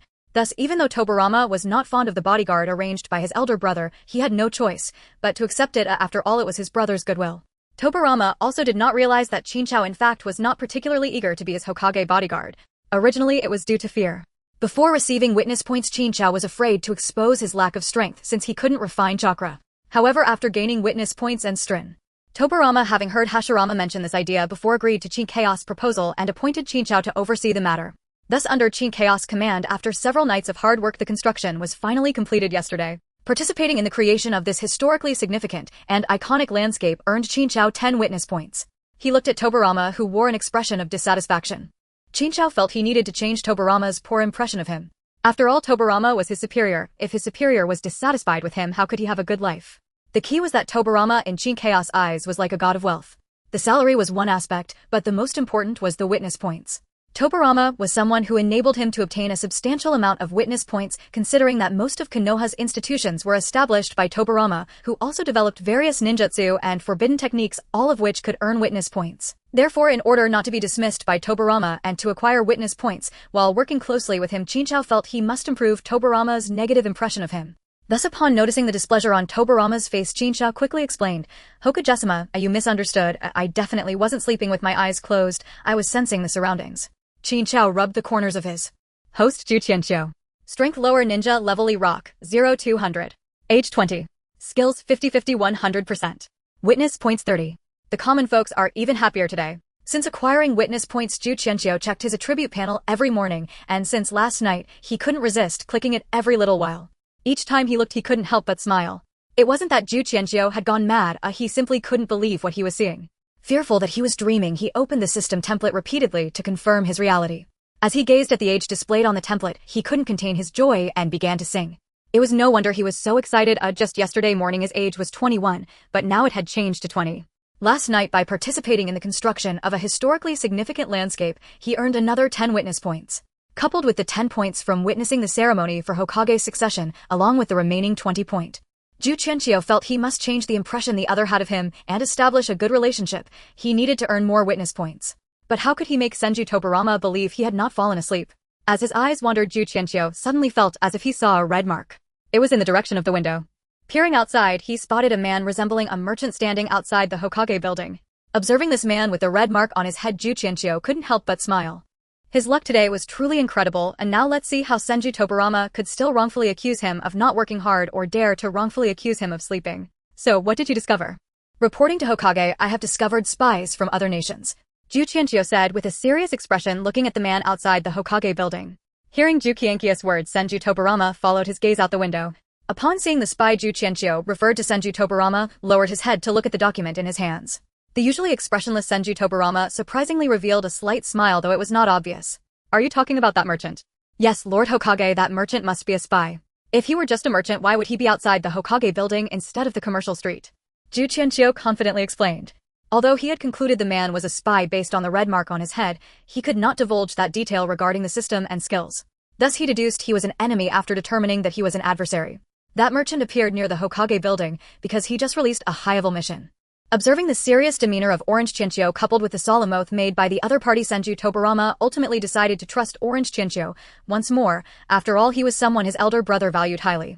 Soon Senju Tobirama made a hand gesture and a ninja from the Hyuga clan possessing Qiuqian appeared in the Hokage's office. Lord Hokage, this merchant possesses an immense chakra, confirming he is indeed a ninja, reported the Hyuga ninja after observing with Qiuqian as per Senju Tobirama's instructions. Upon hearing this report, Senju Tobirama decisively issued an order: relay my command to the intelligence department to swiftly uncover the true identity of this Tainaka Ichiro. Understood, Lord Hokage, replied the Hyuga ninja before swiftly departing the Hokage's office. Witnessing the commanding presence of Senju Tobirama as he issued orders, that decisiveness and authority made Orange Qiuqian admit that Senju Tobirama was indeed more suited to be the six. After the Hyuga ninja left, Senju Tobirama turned his gaze toward Orange Qiuqian. He realized he had wronged the other party. It turned out he was not sleeping after all. Indeed, although his elder brother seemed unreliable during work, he was far better at judging people than Senju Tobirama himself. Seeing Senju Tobirama looking at him, Orange Qiuqian wore a smug smile resembling someone who had just achieved something great, as if to say, how about that, Senju Tobirama? I wasn't wrong, was I? You dared to doubt me. This was indeed what was on Orange Qiuqian's mind, though he could only think it silently. He certainly did not dare to express it in front of Senju Tobirama, whose stern face made Orange Qiuqian feel a bit intimidated. I apologize, Senju Tobirama said, looking at Orange Qiuqian, realizing he had indeed wronged him. This apology was not just directed at Orange Qiuqian, but more towards his elder brother for doubting his judgment. Senju Tobirama unusually apologized to Samyeon. If it weren't for the inappropriate setting, Orange Qiuqian would have wanted to pat the shoulder of the other party, or rather their parents' shoulder, and say something impressive. At the same time, he couldn't help but think to himself, look at this name, how domineering. Could he also be a transmigrator? Not to mention the wildly imaginative Orange Qiuqian, upon hearing Senju Tobirama's command, Hyuga Hayoshi began to elaborate. Yes, the target Tainaka Ichiro is suspected to be the eldest disciple of the second Tsuchikage Inoki with strength roughly at the peak of the Jonin level adept at stealth. It is said that he hides beneath the earth, making him undetectable by anyone, and he is also proficient in using clay bombs. Hearing Hyuga Hayoshi's report, Orange Qianqiu couldn't help but reveal a look of surprise. He is actually the eldest disciple of the second Tsuchikage Inoki and also skilled in using clay bombs like Deidara. It turns out that Deidara is not the only one capable of using clay. When watching the anime, I thought only Deidara could do it. By the way, since there are others who can use it, is this ability a bloodline limit or a family secret technique? Having been very interested in Deidara in his previous life, Orange Qianqiu's eyes sparkled with curiosity as if possessed by Orochimaru. Meanwhile, Senju Tobarama, after hearing the report, stopped tapping his fingers on the table. So he is an explosive-type ninja. Yes, Lord Hokage, and he is the most troublesome kind of explosive-type ninja. According to the intelligence, he can use clay to form birds for flight. Moreover, despite possessing only Jonin-level strength, his clay bombs can cause destruction equivalent to that of a cage-level ninja or even greater. Upon hearing Hyuga Hayoshi's report, Orange Qianqiu nodded in agreement with the accuracy of the intelligence department's analysis. Just like Deidara, who if assessed by attributes should also only be at the peak Jonin level yet can cause cage-level destruction. In fact, Deidara's self-detonation power has surpassed that of a Kage. Unfortunately, I have never seen it in person and do not know if it could reach the level of a god. After all, this is what Senju Hashirama personally stated. However, Tobarama has heard another version of the story from Senju Hashirama according to what his elder brother told him. Orange Qianqiu merely repelled Uchiha Madara, and that was while being severely injured. Therefore, Senju Tobarama knew that while Orange Qianqiu was indeed a strong individual, he was at most comparable to himself. Thus what even he who excels in speed cannot accomplish, Orange Qianqiu certainly cannot either. After considering all possible scenarios, for the sake of the village, despite his reluctance, Senju Tobarama had no choice but to decide to abandon the pursuit of Inoki. In that case, before Senju Tobarama could finish announcing his decision, a voice suddenly interrupted him. Lord Hokage, do you know sealing techniques? The 5-5 opening technique, a passive ability, displays hostile relationships. If the other party is an enemy, a red mark appears above their head in the host's vision, if neutral, a green mark, if an ally, a yellow mark. De Tianmu, the chief disciple of the second Tsuchikage, excels at stealth, able to hide within the earth itself, undetectable, even by the second Tsuchikage.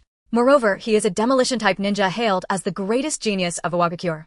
As the second Tsuchikage's top disciple, De Tianmu has always aimed to become the third Tsuchikage. However, in recent years, he has noticed that his teacher, the second Tsuchikage, places greater emphasis on Inoki. It was as if during the first 5 Kage Summit, his teacher did not bring him along, instead allowing Inoki to participate. It is said that Inoki did not even have the courage to make a move against Uchiha Obito.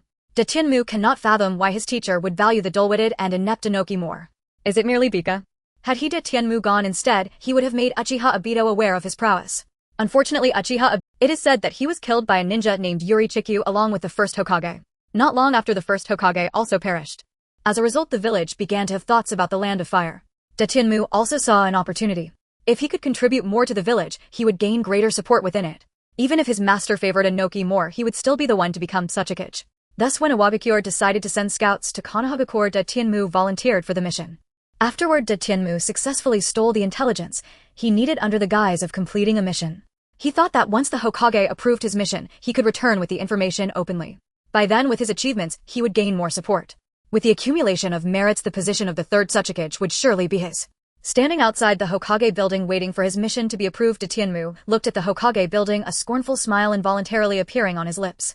Konohagakure is nothing special, it was so easy for him to obtain the intelligence. Initially, he thought that if he were discovered, he could show his prowess to Yuri Chikyu and the second Hokage, who had defeated Uchiha Obito, proving that he was not the waste that Inoki believed him to be. A waste that would not even dare to make a move in front of Uchiha Obito. He, De Tianmu, would not fear even facing Yuri Chikyu, who defeated Uchiha Obito, or the second Hokage, his brother. Indeed, he was not afraid of being discovered. Even if found out, what could happen?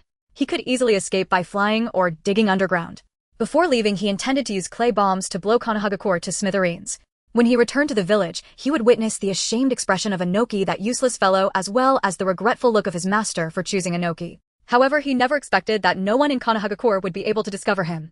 Unbeknownst to De Tianmu, because of his hostility toward Konohagakure, Yuri Chikyu had become an enemy of his, having agreed to protect Konohagakure alongside Senju Hashirama. Thus, anyone who was Yuri Chikyu's enemy would have a red mark appear above their head. Consequently, De Tianmu, who believed he had not been discovered. Seeing Senju Tobarama's bewildered expression, Yuri Chikyu realized he had not been clear enough and asked again, "What I mean is, Hokage, can you use sealing techniques to prevent that De Tianmu from resisting?" This time Senju Tobarama understood Yuri Chikyu's intention. However, he could not help but shake his head in his heart. Senju Tobarama understood that sealing techniques could indeed be effective against demolition-type ninjas and, theoretically, sealing techniques could seal any ninja. However, despite their power, sealing techniques have significant drawbacks. The first is the activation time.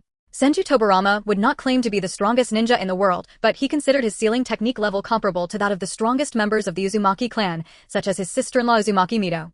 Even so, to seal a ninja like Datianmu, who does not rely on chakra, would still require at least 1 second of time.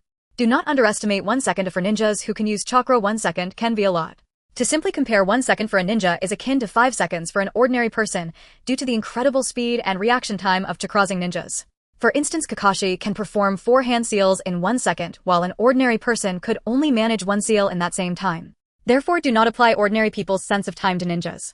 The second drawback is distance. Except for a very few sealing techniques that can be used against tailed beasts, almost all ninjutsu must be executed at close range. The third and most significant drawback is that most sealing techniques can only be performed when the target cannot use chakra to resist. In other words, to seal an opponent using sealing techniques, one generally must maintain close proximity to the target for an extended period while they do not resist. Because of these drawbacks, while sealing techniques are powerful, they are not suited for combat. Otherwise, the Uzumaki clan, skilled in sealing techniques, would have dominated the world of ninjas long ago. My sealing technique can indeed achieve this, but it is impractical. Even if I wanted to seal Datianmu, it would still require at least 1 second of casting time while he cannot resist, and I must be in close proximity. Understanding the disadvantages of sealing techniques, Senju Tobarama stated honestly, as long as Datianmu cannot resist 1 second of close-range release, is enough to complete the seal right. Yuri Qiuqian, standing by the window, looked at Datianmu below, who was showing a scornful smile, and said that is indeed the case, but Senju Tobarama wanted to say, how could Datianmu possibly not resist, and allow him to perform the sealing technique up close? Sealing technique, a sealing spell that locks an opponent's chakra with a curse seal, resulting in a seal pattern appearing on the sealed individual. There are even-numbered and odd-numbered seals, each with distinct effects. The sealing technique is a spell shrouded in mystery. As Qiuqian drew the Sword of Thunder God, he said, Lord Hokage, may I borrow the Sword of Thunder God for a moment? While speaking, he swung the sword toward the direction of the giant tree outside the Hokage building. Seeing Qiuqian's action, Senju Tobarama realized he had misunderstood. He had thought Qiuqian was merely suggesting that he used the sealing technique against the giant tree, but it was evident that Qiuqian intended to take action himself. Instinctively wanting to stop him, Senju Tobarama felt uneasy about the idea of attacking a destructive ninja like the giant tree who had flight capabilities. If the attack did not succeed in one blow, allowing the opponent to evade would certainly lead to catastrophic damage to the village. Even with his expertise in space ninjutsu, he doubted that Qiuqian could achieve such a feat. Should Qiuqian fail, the responsibility for the destruction would fall upon him, and with that stain, even if he was favored by his elder. Although he did not know what was happening, catching the weapon in hand was certainly better than being cut in half by it. What the giant tree found most unacceptable was that he was kneeling before someone else. Even if he was the one who defeated the Shura of the ninja world, he was not the useless Inoki. How could he kneel before another? However, when he wanted to stand up, he found he could not. Not only could he not stand, but his entire body except for his eyes and mouth was also immobilized. Was this an illusion? The giant tree's first reaction was that he had fallen into an illusion. Otherwise, how could he suddenly appear in the Hokage's office? He also realized he had been exposed. But the giant tree was not afraid, although he knew he was under an illusion. As long as he figured out a way to break it, he could escape. Before leaving, he must let Konoha feel the power of the clay bomb. But when he caught a glimpse of the sealing technique seal on his body through the corner, why could he not resist beneath his sword? Kneeling before Qiuqian, he clasped his hands around the Sword of Thunder. Looking up at Qiuqian, the man who had defeated the Shura of the ninja world, the talented giant tree felt a sense of humility for the first time in his life. He felt his own insignificance and finally understood why Inoki had no courage to act.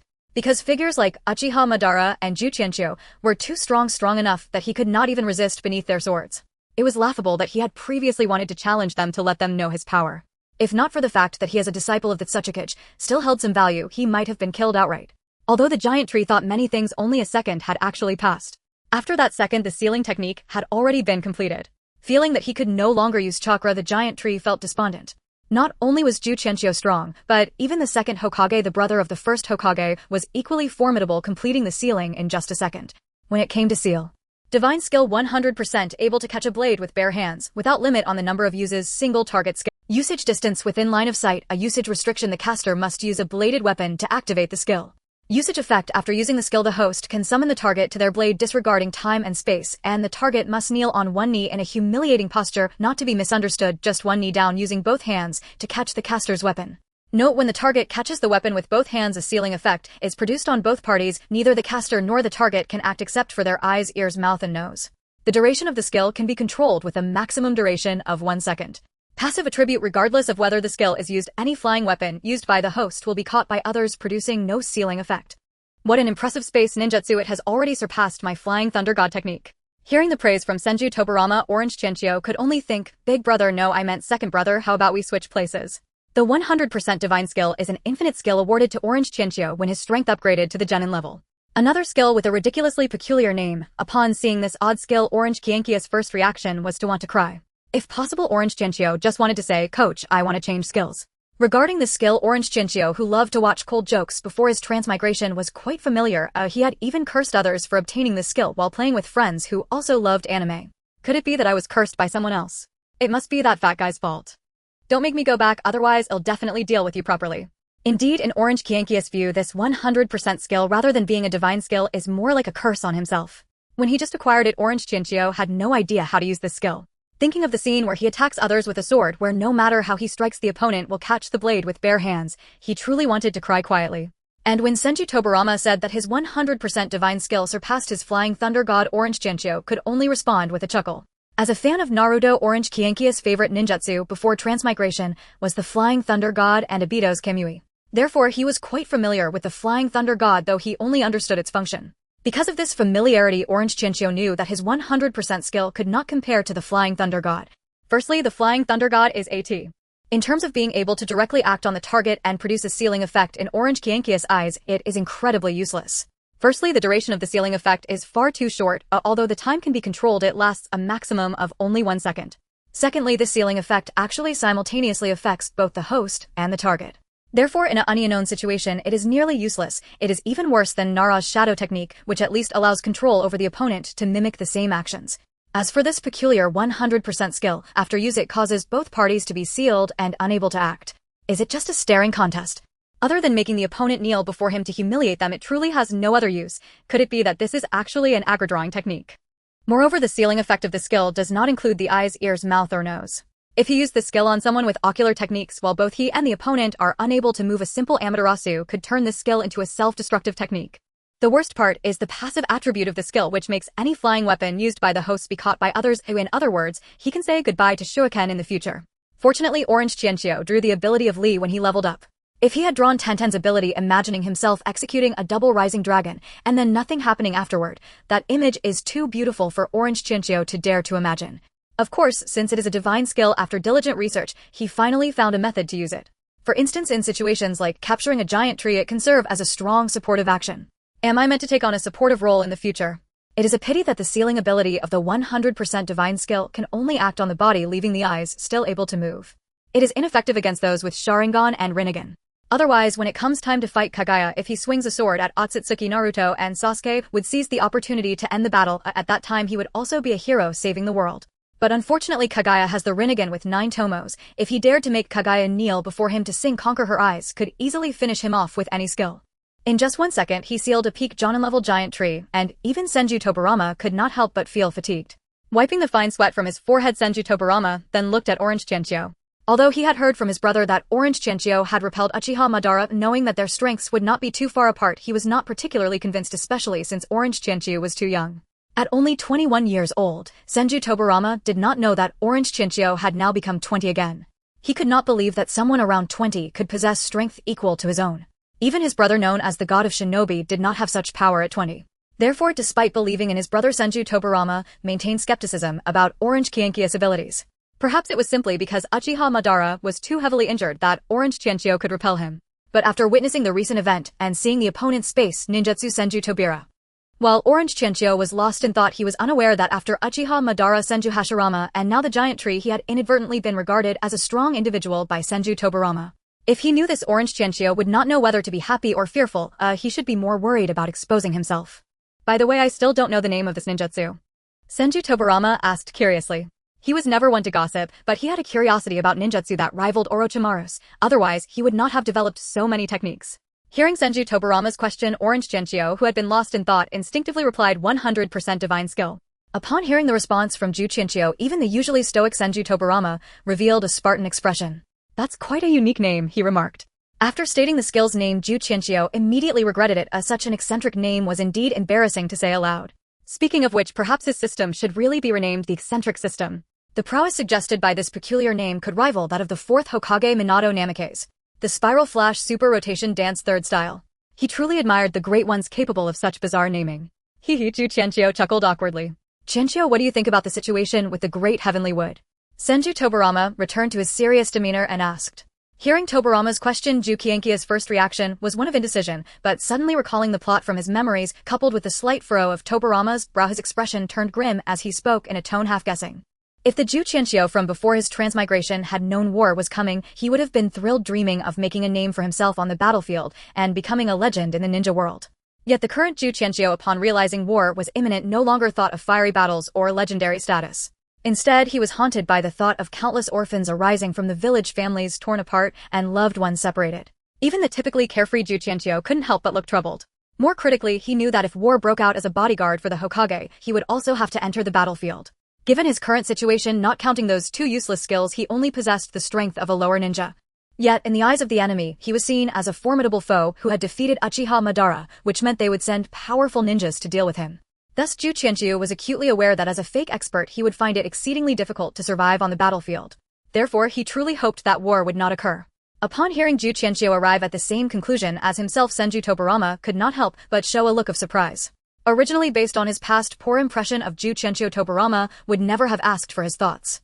However, after the events of today, Tobirama's impression of Qiuqian had improved enough for him to subconsciously inquire about his opinions. There was also the fact that Qiuqian was someone his older brother wished to cultivate. Seeing Qiuqian's worried expression about the impending war, Tobirama felt a sense of fondness for him for the first time. To Tobirama, Qiuqian's evident concern must be for the villagers. Although Qiuqian's reasoning mirrored Senju Tobirama's, Tobirama still wanted to hear how Qiuqian arrived at his conclusion.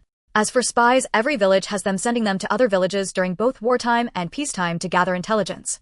However, it is truly unusual for a disciple of the Qiuqian to act as a spy personally. Moreover, with the first Hokage having just passed away, Iwabakure sending a disciple of the Qiuqian to gather intelligence indicates their intent to wage war.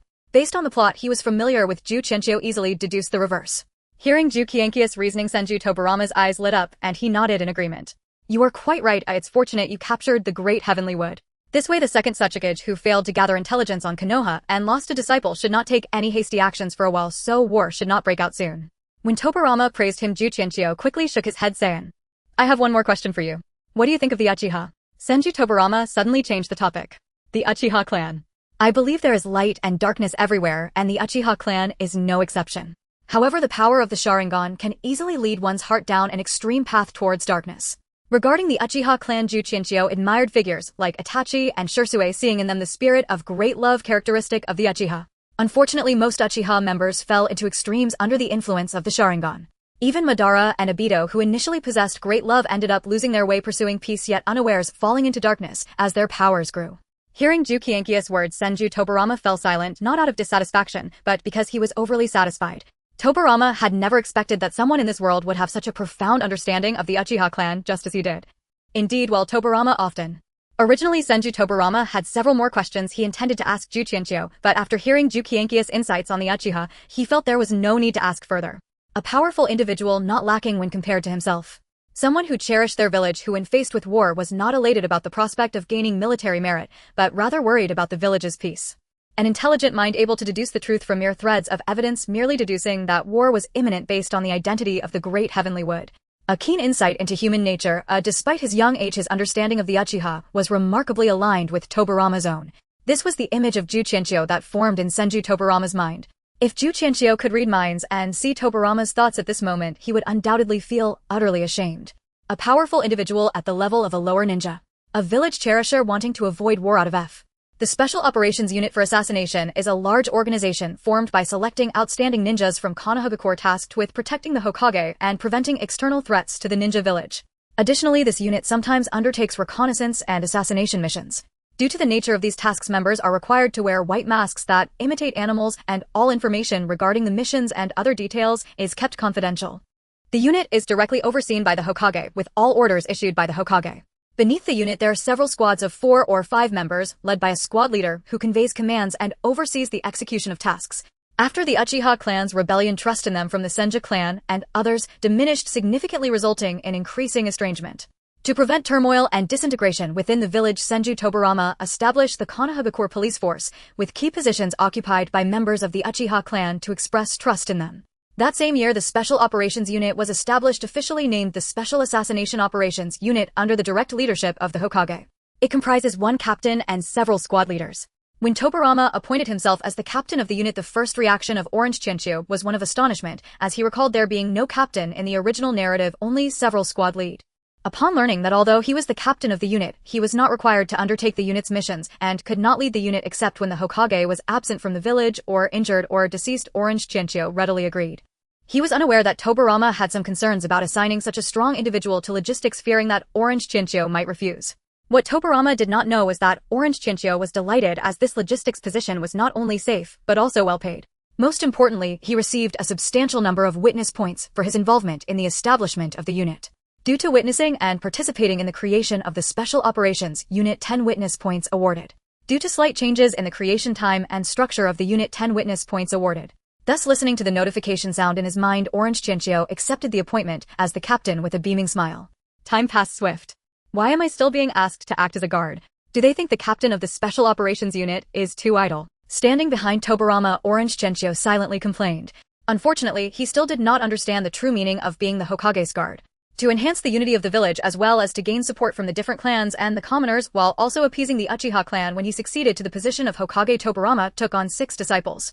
They were Sarutobi Hisashi from the Sarutobi clan, Shimura Danzo from the Shimura clan, the commoners Nara Shikaku and Mito Menjo, and Uchiha Kagami from the Uchiha clan, along with Akimichi Takeo from the Akimichi clan. Taking on Hisashi and Danzo was naturally to gain the support of these two mid-sized clans.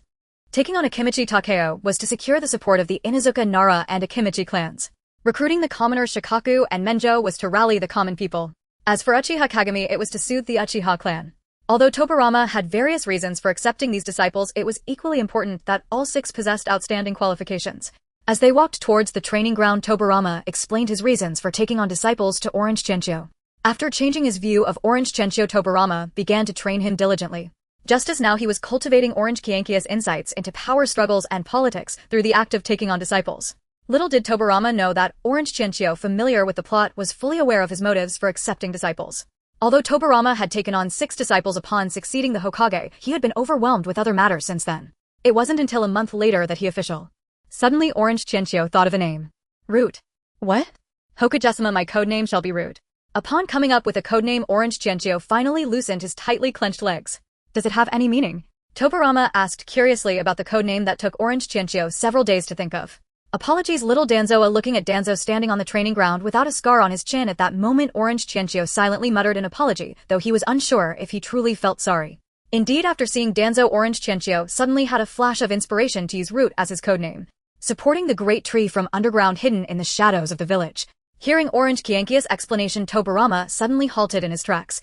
Though he appeared calm, he was incredibly surprised inside. Tobarama knew that Orange Qiuqian was as powerful as himself, cherished the village, and was intelligent, even having a deep understanding of human nature. 2. For the first time, Orange Qiuqian saw Tobarama smile, albeit subtly. Then he heard Tobarama say to him, Root. That's a great codename.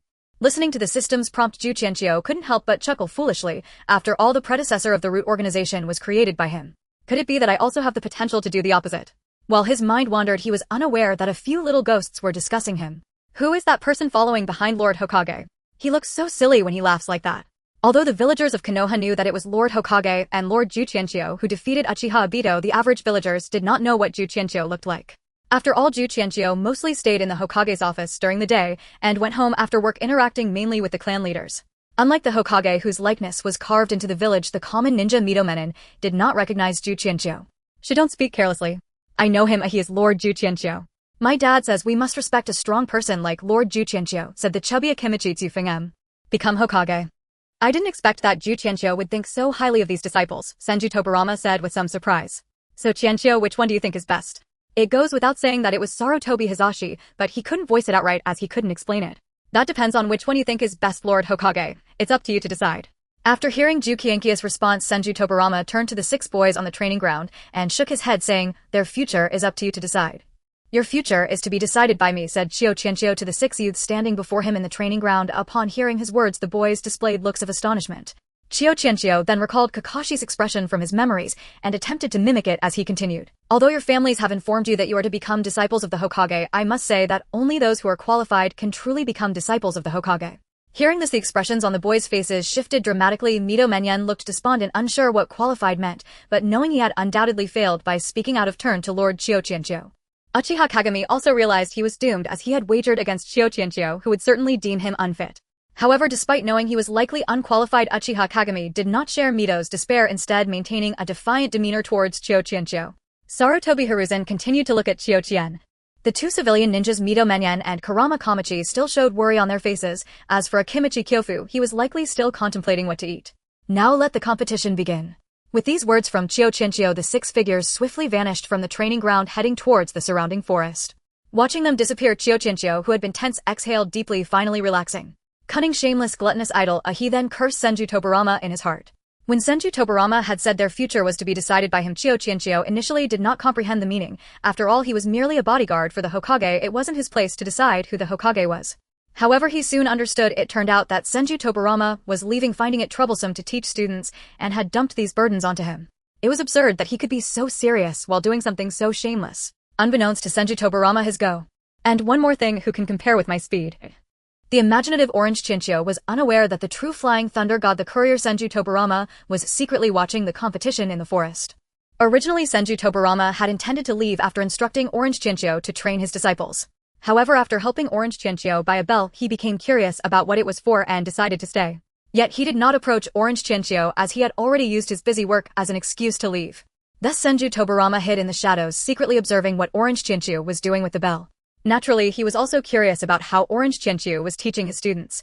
Rather than mere curiosity, it was more a sense of unease. After all, Orange Chinchou was only 21 years old, and Senju Tobirama genuinely worried that Orange Chinchou might not know how to guide his students. However, upon seeing Orange Chinchou's serious demeanor while facing his disciples, Senju Tobirama felt a bit more at ease. When bored, Orange Chinchou listened intently while guessing who was using ninjutsu. Fire release great fireball technique was definitely that little brat Uchiha Kagami. Wind release great breakthrough had to be Danzo. Were those two really fighting? However, it seemed that wind release was countered by fire release.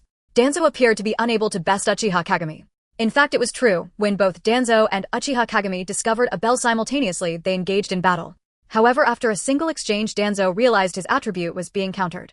Clever as he was, he weighed the pros and cons and decisively exited the fight to search for another key. Watching the flames from the great fireball technique in the distance, Orange Chinchou felt a pang of envy.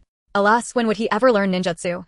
At the same time, he couldn't help but commend his own cleverness for having made some modifications to Kakashi's bell-grabbing contest. Looking at Uchiha Kagami's usage of the great fireball technique, it was clear this kid was at least at the Chunin level. The other participants should be of similar strength, likely only Haruno and Mito were at the Genin level. If it were like Kakashi, let alone taking on 3 opponents, even with his current Genin level without the system, he would struggle against just one. But who was he? With the identity of having defeated Uchiha Madara, taking on 6 little brats without using more than one technique would mean a loss. Truly, being a con artist was not easy. Orange Chinchou felt immense pressure. In the blink of an eye, an hour had passed. It was only when the others returned from the woods to the training ground that Orange Chinchou snapped back to reality. Upon seeing the expressions of the 6, he knew the result. Sure enough, Mito looked UT. Then I'll say it for you, you must feel it's utterly unfair for a commoner ninja like you to compete against these clan ninjas.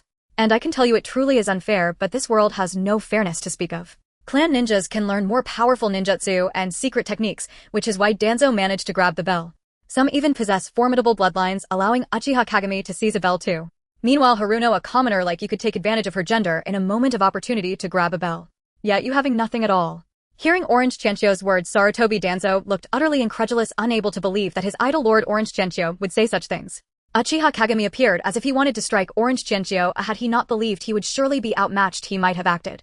Danzo's eyes sparkled with understanding as he alone among the group felt that Orange Chinchou's words held a grain of truth. After hearing Orange Chia, exactly. A gleam flashed in Orange Qiuqian's eyes.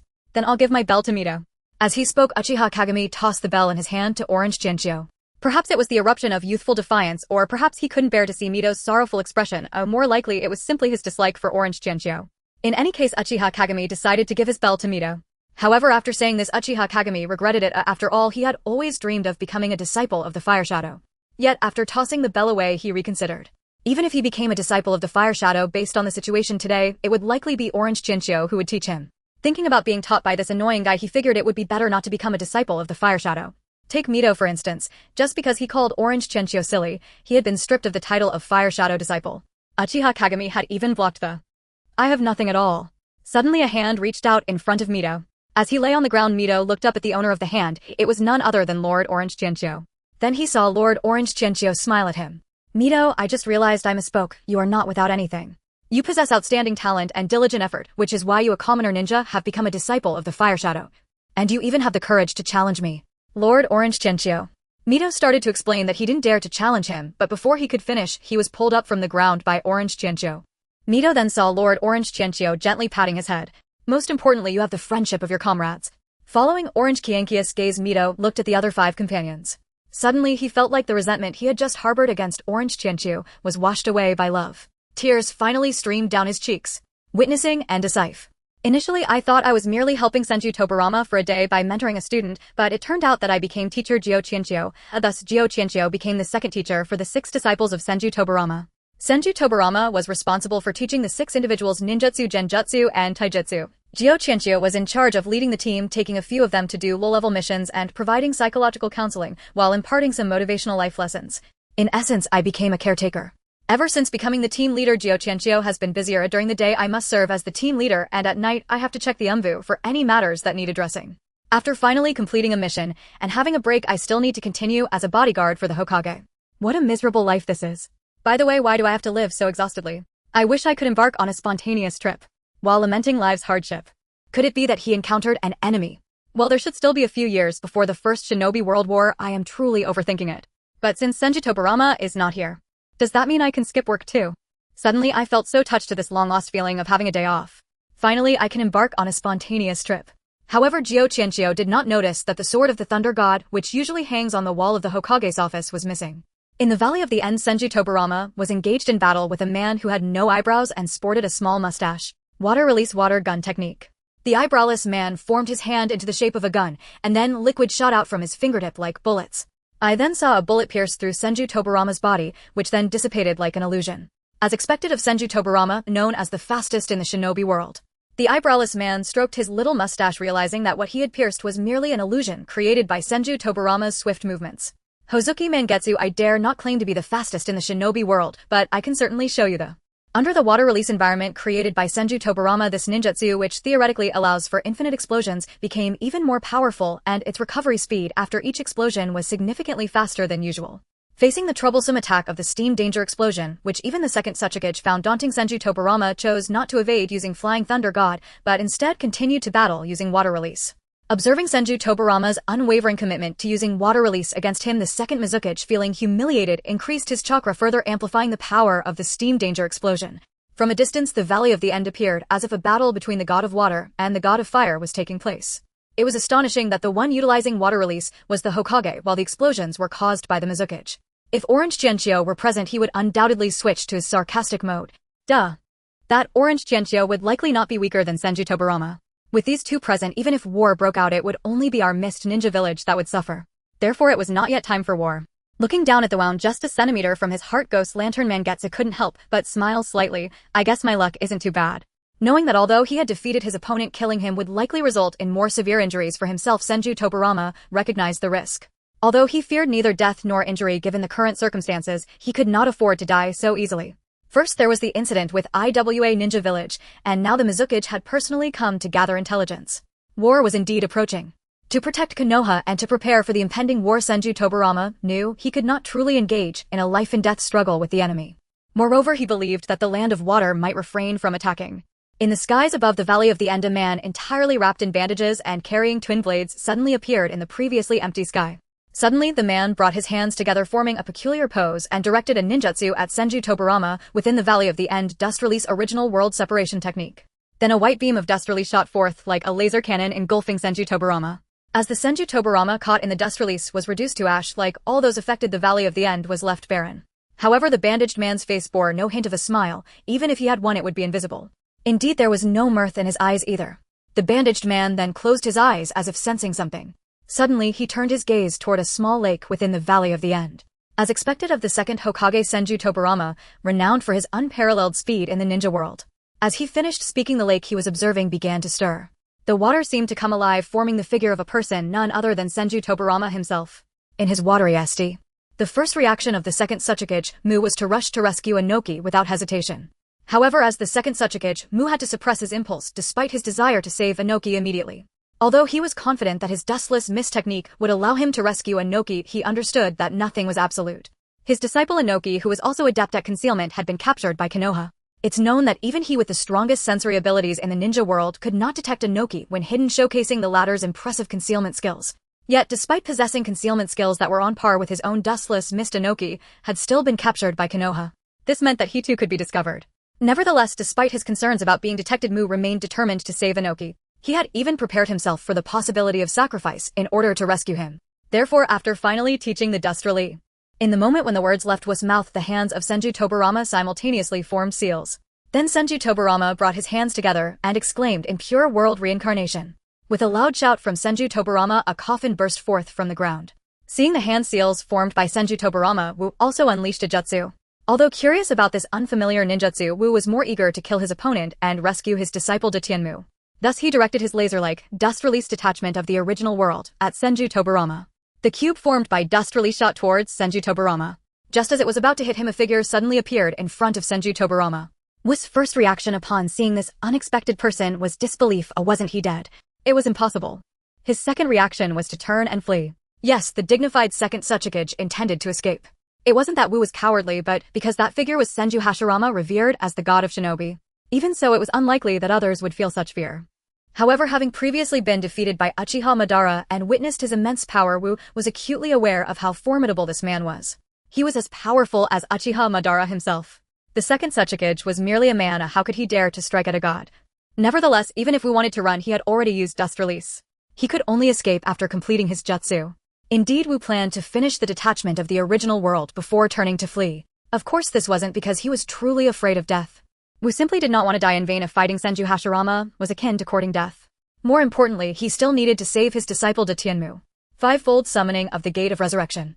Senju Hashirama summoned the fivefold summoning against the dust release with a single hand. Soon the fivefold summoning was penetrated by the dust release detachment of the original world. Seeing the fivefold summoning unable to withstand Wu's dust release, Senju Hashirama remained unfazed and quickly formed seals once more. Would release, would pillar wall. He repeated this 3 times and only then did he pause. After breaking through 2 wood pillar walls in succession, the dust release finally came to a halt.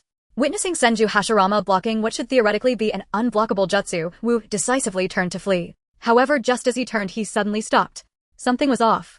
Although he had blocked it, it was only because his chakra could not sustain the continuous attack of dust release for long. Senju Hashirama's wood release could not hold back dust release.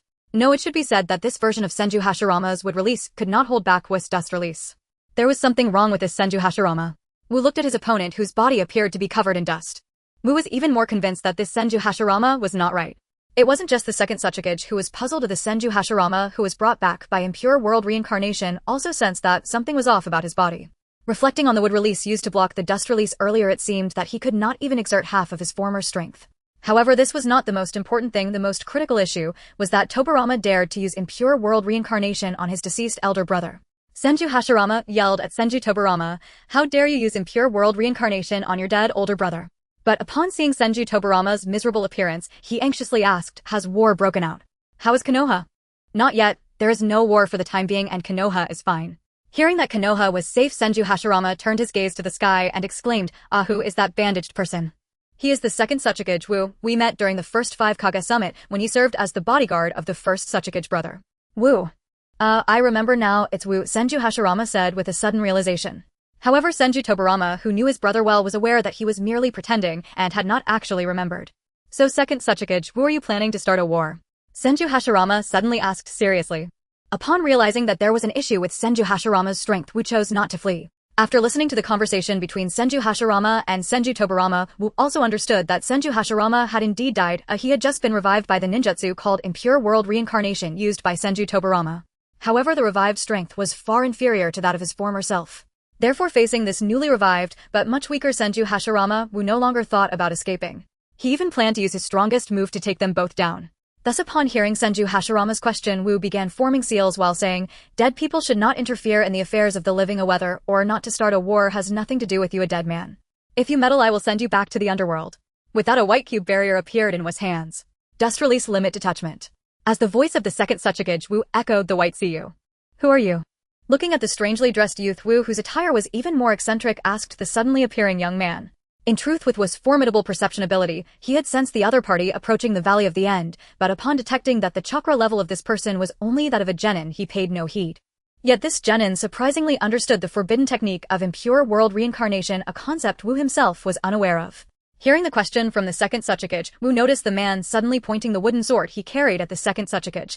Listen well, Wu Leiwa, he began, but before he could finish the name he was interrupted by Senju Hashirama, who exclaimed in an excited tone, Qiuqian, it's been a while. How have you been, Qiuqian? I'm not well at all. I'm not well at all. After going through so much to show off, why did you have to interrupt me? Besides, how can you say it's been a long time? UONL. This shouldn't be the case. In my memories this second Tsuchikage wasn't that strong. Even if this second Tsuchikage is strong, it shouldn't be to the point of pushing Senju Tobarama to this extent. Moreover, if one can't win, they can always retreat. However, Senju Tobarama is my superior. Although Qiuqian felt it was strange, he didn't dare ask. But while Qiuqian held back, Senju Hashirama did not hesitate. Oh right, Tobarama, how did you end up in such a dire state? This guy, while not weak, shouldn't have been able to beat you so badly, he said. I had a skirmish with the second Mizukage and was ambushed by the second Tsuchikage, Tobarama succinctly explained, likely feeling his injuries were too severe to elaborate further.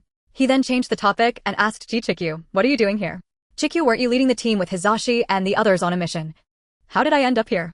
Having gotten used to Senju Tobarama's concise manner of speaking, Qiuqian instantly deciphered the hidden meaning in Tobarama's words.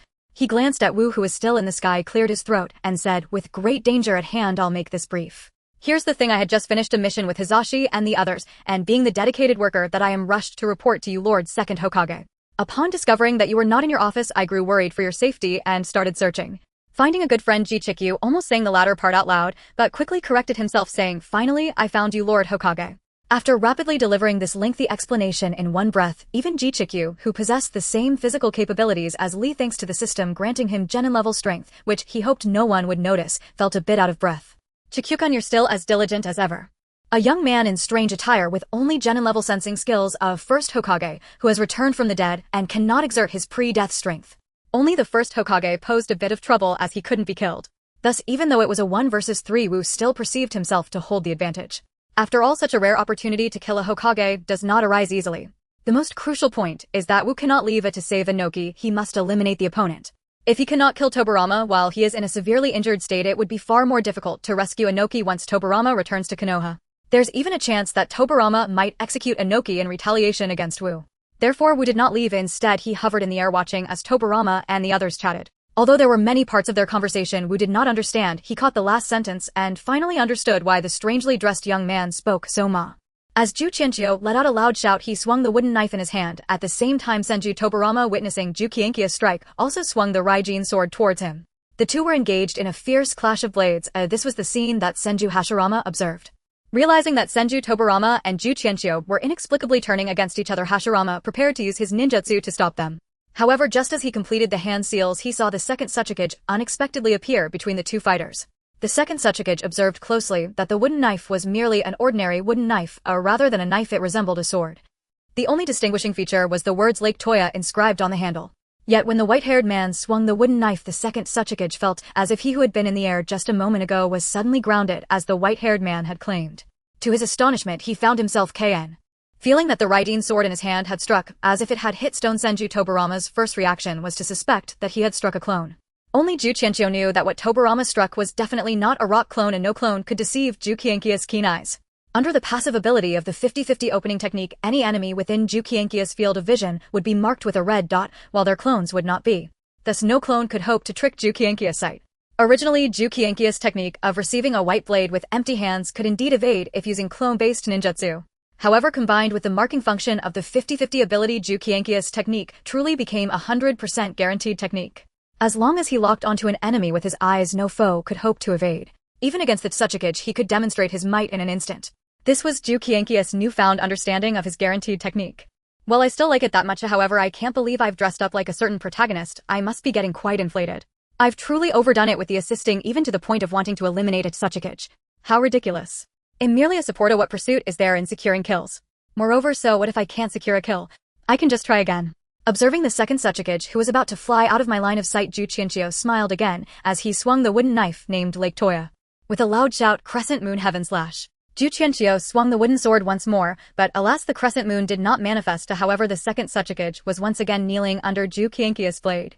Having previously collaborated with Qiuqian to capture Oitsutsuki Kanshiki, Senju Tobarama also moved in unison, swinging the Raijin sword towards the second Tsuchikage. As the second Tsuchikage knelt once more under Qiuqian's blade, he felt not only despair but also an overwhelming rage. Initially, after escaping, the second Tsuchikage noticed that Qiuqian had ceased his assault and speculated that the opponent's terrifying ninjutsu was likely not something that could be used at will. Thus, upon realizing that he was no longer under attack, he breathed a sigh of relief, thinking he had avoided dying in vain. It seemed that rescuing Oitsutsuki Kanshiki would require more careful planning. Yet just as he was about to fly out of the End Valley, he once again felt. Witness points: a Qianqiu capturing the Tsuchikage alive is indeed more valuable than killing him. Upon hearing Senju Hashirama's intervention, Senju Tobarama also decided not to kill the Tsuchikage. However, in the eyes of Senju Tobarama and Senju Hashirama, the Tsuchikage was after all captured by Qiuqian, so they had to consult Qiuqian's opinion. As long as Hokugesama decides that is sufficient, Qiuqian replied, retracting his thoughts in response to Senju Tobarama's inquiry. He was indifferent to whether the second Tsuchikage lived or died. His primary concern was how many witness points the second Tsuchikage could provide him. However, even after sealing the second Tsuchikage, Qiuqian did not receive a notification for witness points. No, that was not right. Once the second Tsuchikage was sealed, he would no longer perish alongside the second Mizukage. This meant that he had altered the second Tsuchikage's fate. Having witnessed and participated in the change of the second Tsuchikage's destiny, he was certain to gain witness points. And now, without receiving any witness points, it indicated that he had not truly changed the second Tsuchikage's fate. Thus the truth had only one possible explanation. But how could that be? Suddenly Qiuqian recalled the second Tsuchikage's secret technique from his memory: self-division. Self-division, a technique requiring no hand seals, splitting both body and chakra into physical clones. Though each clone is corporeal, the user's overall strength diminishes and high-level ninjutsu become inaccessible. Brother, why did you stop me? If Wed slain the Tsuchikage, how could he possibly have escaped? Upon hearing Kicho Tachibana's deduction and verifying the seal, Tobarama Senju discovered that the second Tsuchikage Mu had indeed fled using this very secret art. For the first time in his life, Tobarama shouted at Hashirama Senju. Well, haha. Tobarama, didn't you and Kicho agree too? Hashirama replied timidly. Isn't that right, Kicho? He turned to Kicho for support. Haha. Kicho offered only an awkward, helpless smile. How could Tobarama ever shout at Hashirama? Kicho silently marveled at the utterly unforeseen scene before him. Tobarama, don't be angry. After all, you even reanimated me via Edo Tensei. Yet I hold no grudge. Let's call it even. I won't reproach you for resurrecting me, and you won't reproach me. Fair. Hashirama spoke like one child coaxing another, facing Tobarama's rigid back. Tobarama remained silent for a long moment, then suddenly said, I'm sorry, brother. Hashirama froze, utterly unprepared for the apology. Kicho quietly stepped a little farther away, overwhelmed by the brothers' inexplicably altered dynamic. You're the one who's inexplicable. Why do you keep speaking so strangely? And what is that bizarre attire? He murmured, rubbing his ear. Was that a hallucination? Strange, why do I feel as though someone is criticizing me?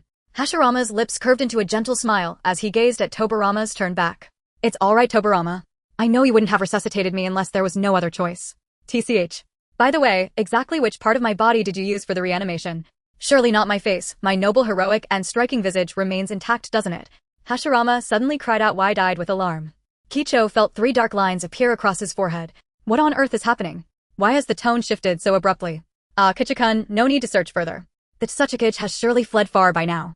Hashirama called out, mistaking Kicho's retreat for pursuit. Understood, Hokugesama.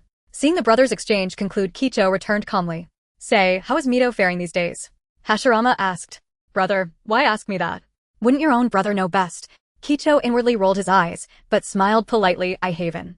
Unaware of Kicho's sudden anxiety over his improbable victory, Hashirama now fixed him with solemn, unwavering eyes. Kichikun. Kicho met his gaze, his own expression steady, expectant. I recall, you still owe me an answer. May I hear it now? Before him, Hashirama's dust-worn visage shimmered, then softened, restored to its living form. There he stood atop the Hokage rock, gazing down at Kicho. Kicho, will you help me protect Konoha? Guard this precious piece. Kicho drew his thoughts back to the face composed of drifting dust. Kicho answered with unprecedented gravity. I will. Hashirama's face bloomed with quiet relief. Then I am at ease.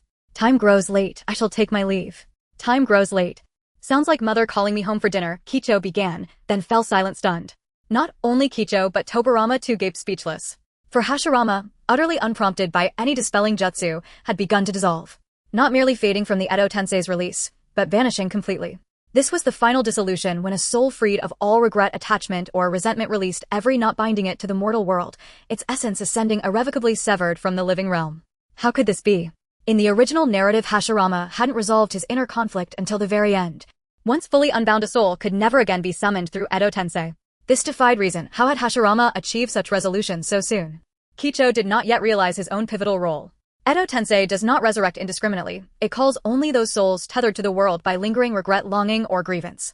In the original timeline, Hashirama bore sorrow over having slain Madara Uchiha. But Qiuqian's arrival revealed Madara still lived, erasing that regret. Yet Hashirama remained summonable, because another burden weighed upon him: concern. Unlike canon, where Hashirama lived until Konoha's 12th year, its foundation secure, he had perished after only 5 years when the village remained fragile and fraught with peril. His heart ached, fearing Tobirama alone could not safeguard Konoha. Now witnessing Tobirama and Qiuqian effortlessly defeat the second Tsuchikage, an achievement even Hashirama at his zenith could not match, his fear dissolved. And when Qiuqian pledged, knowing Hashirama could never be summoned again, knowing this departure meant true irreversible death, Qiuqian's sorrow overrode all logic. So, I truly share Tsunade's curse. Victory at gambling always heralds calamity. Watching Tobirama and Qiuqian grieve, Hashirama smiled gently. Tobirama, I know you've long sought to revive Ban and Waden. You even devised Edo Tensei for that purpose. But death is final.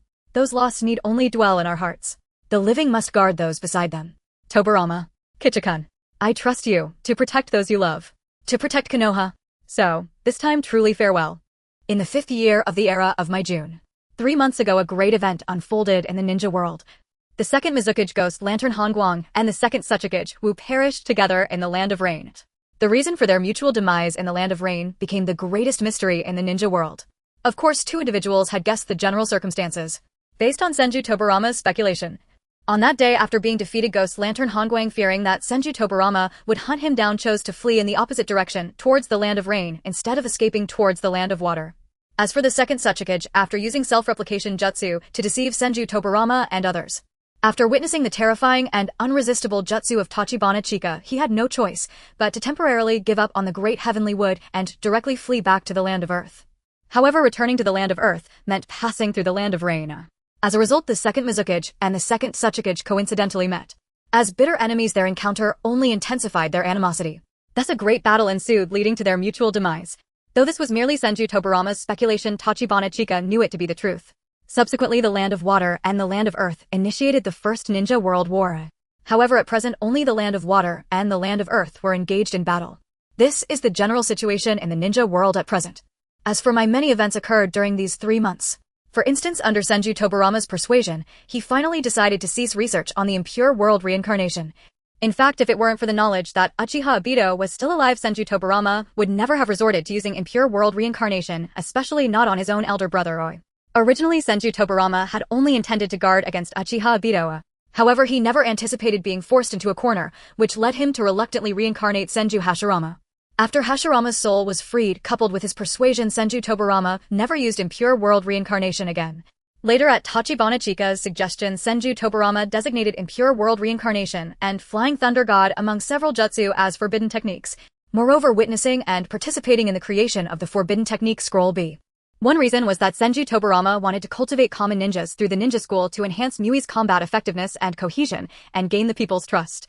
The second reason was to break the individualism among various clans. Currently in my village there was no formation of the Will of Fire as in later generations. Ninjas who had just come out of the Warring States period still did not prioritize the village, still emphasizing family interests. The greatest purpose of Senju Tobirama establishing the ninja school at this time was to unify the hearts of all ninjas towards might. He hoped to cultivate the next generation into true Mai ninjas rather than ninjas from the Hyuga clan or the Uchiha clan. The true catalyst for Senju Tobirama's decision to establish the ninja school was Tachibana Chika. After secretly observing the bell-grabbing competition between Tachibana Chika and his 6 disciples, Senju Tobirama unexpectedly saw a different educational approach. Since, for instance, the school's regulations, the enrollment age for students, the number of students to be admitted, the content of instruction. Just these issues had already turned Senju Tobirama and Tachibana Chika's hair white. Well, Senju Tobirama was originally already white-haired. As for Tachibana Chika, he certainly dyed his hair at that legendary barbershop One Cut Plum. Then Tachibana Chika resolved these issues based on his memories of the ninja school. This further made Senju Tobirama view Tachibana Chika in a new light. A powerful individual who loves the village, is intelligent, understands politics, and is adept at using strategies, and now excels in education as well. Senju Tobarama couldn't help but express his admiration once more. Indeed, my brother's vision is far superior to mine. On September 1st of the 6th year of my the ninja school, which had been in preparation for nearly a year officially open to the school, was named my ninja school. It's simple because all transmigrators like to use this day as the school opening day. The ninja school was established as a 6-year compulsory education system. The curriculum was mainly divided into 5 major modules: theoretical study, practical training, historical insights, and practical experience.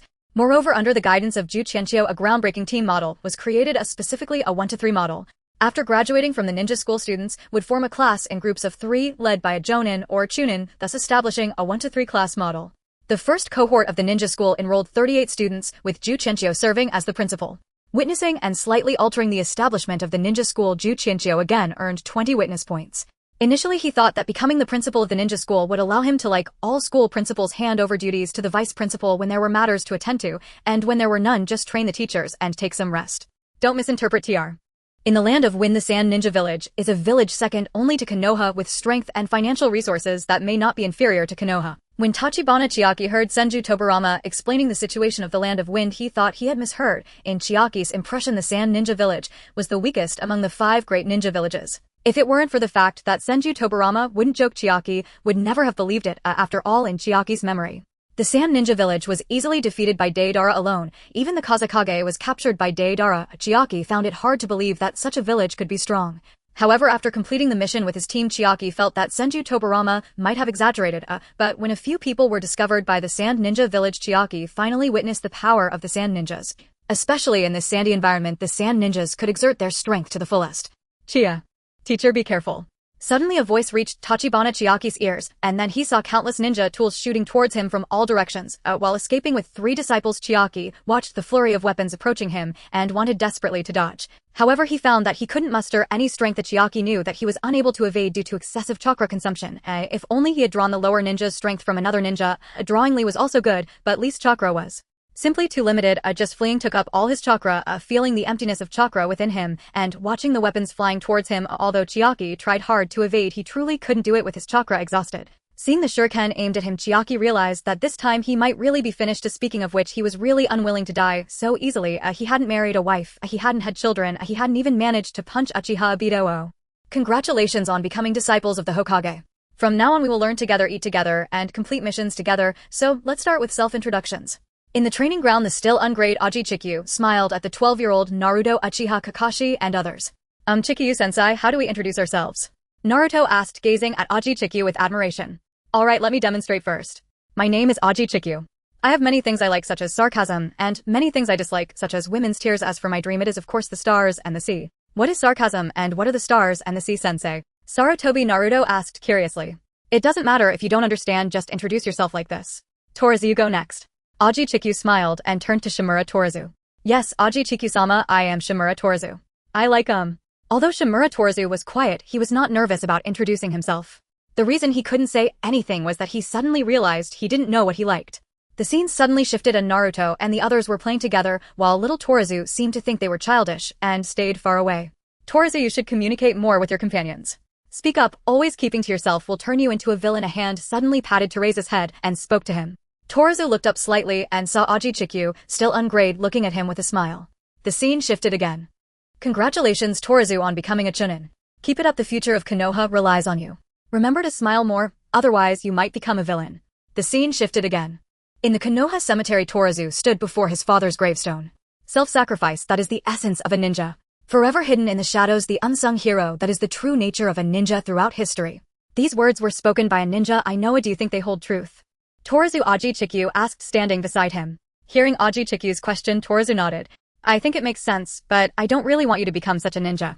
Suddenly the scene shattered, it returned to reality. Self-sacrifice, that is the essence of a ninja. After pondering for a moment, Shimura Torizu suddenly said, Sensei, Naruto, Kakashi, you all continue running, I'll stay behind. Upon hearing Teresa's sudden declaration, Aji Chikyu's first reaction was to think he had misheard. He thought Naruto might say something like this. Given his performance during the bell test, he believed Kakashi could also do something like that. But Torizu, Aji Chikyu never expected him to suggest staying behind. This kid must think I'm out of chakra and see me as a burden, wanting to run off on his own. Aji Chikyu didn't realize he was wrong about Torizu. The reason Torizu was doing this was indeed because of him. Influenced by memories of his past life, Aji Chikyu initially did not like to. Why are you joining too? Hey, do you three see me as a burden and want to get rid of me? Aji Qiuqian said frankly. However, Aji Qiuqian's honest words took on a different meaning in Therese's ears. Because in Therese's view, although Aji Qiuqian was currently incapable of escaping due to the massive consumption from repeatedly using the Moon Fang rush, someone with Aji Qiuqian's strength would recover before long. And as long as he recovered slightly with Aji Qiuqian's power, he could certainly escape easily on his own. Therefore, Aji Qiuqian saying this was merely out of unwillingness to abandon the three of them. Why was that? Therese wanted to stay behind merely to take responsibility for his own mistakes. But why did Naruto, Kakashi, and the teacher have to accompany him to death? Why were they willing to die with him? Therese didn't know that Naruto and Kakashi genuinely wanted to accompany him, however Aji Qiuqian was simply speaking the truth. Therese didn't realize that Aji Qiuqian's true strength was actually only that of a genin. Even if they stayed behind, Aji Qiuqian would definitely not be able to escape. Of course, Aji Qiuqian also knew that with his chakra nearly depleted, he was indeed a burden, so he had considered staying behind himself to avoid slowing down Naruto and the others. However, if they separated, it might increase Naruto and the other speed, but if they encountered a shadow-level expert, they would still be unable to escape. Yet if they did not separate, although their speed would be slower with his support, they could face shadow-level experts without fear. The only problem was that his speed made it easy for enemies to surround him, and once faced with too many enemies, he would only have a dead end. Ultimately, he felt the chances of escaping were similar whether they separated. Therese, upon hearing Aji Qiuqian's question, Therese nodded. After seeing Therese nod, Aji Qiuqian suddenly patted little Therese's head.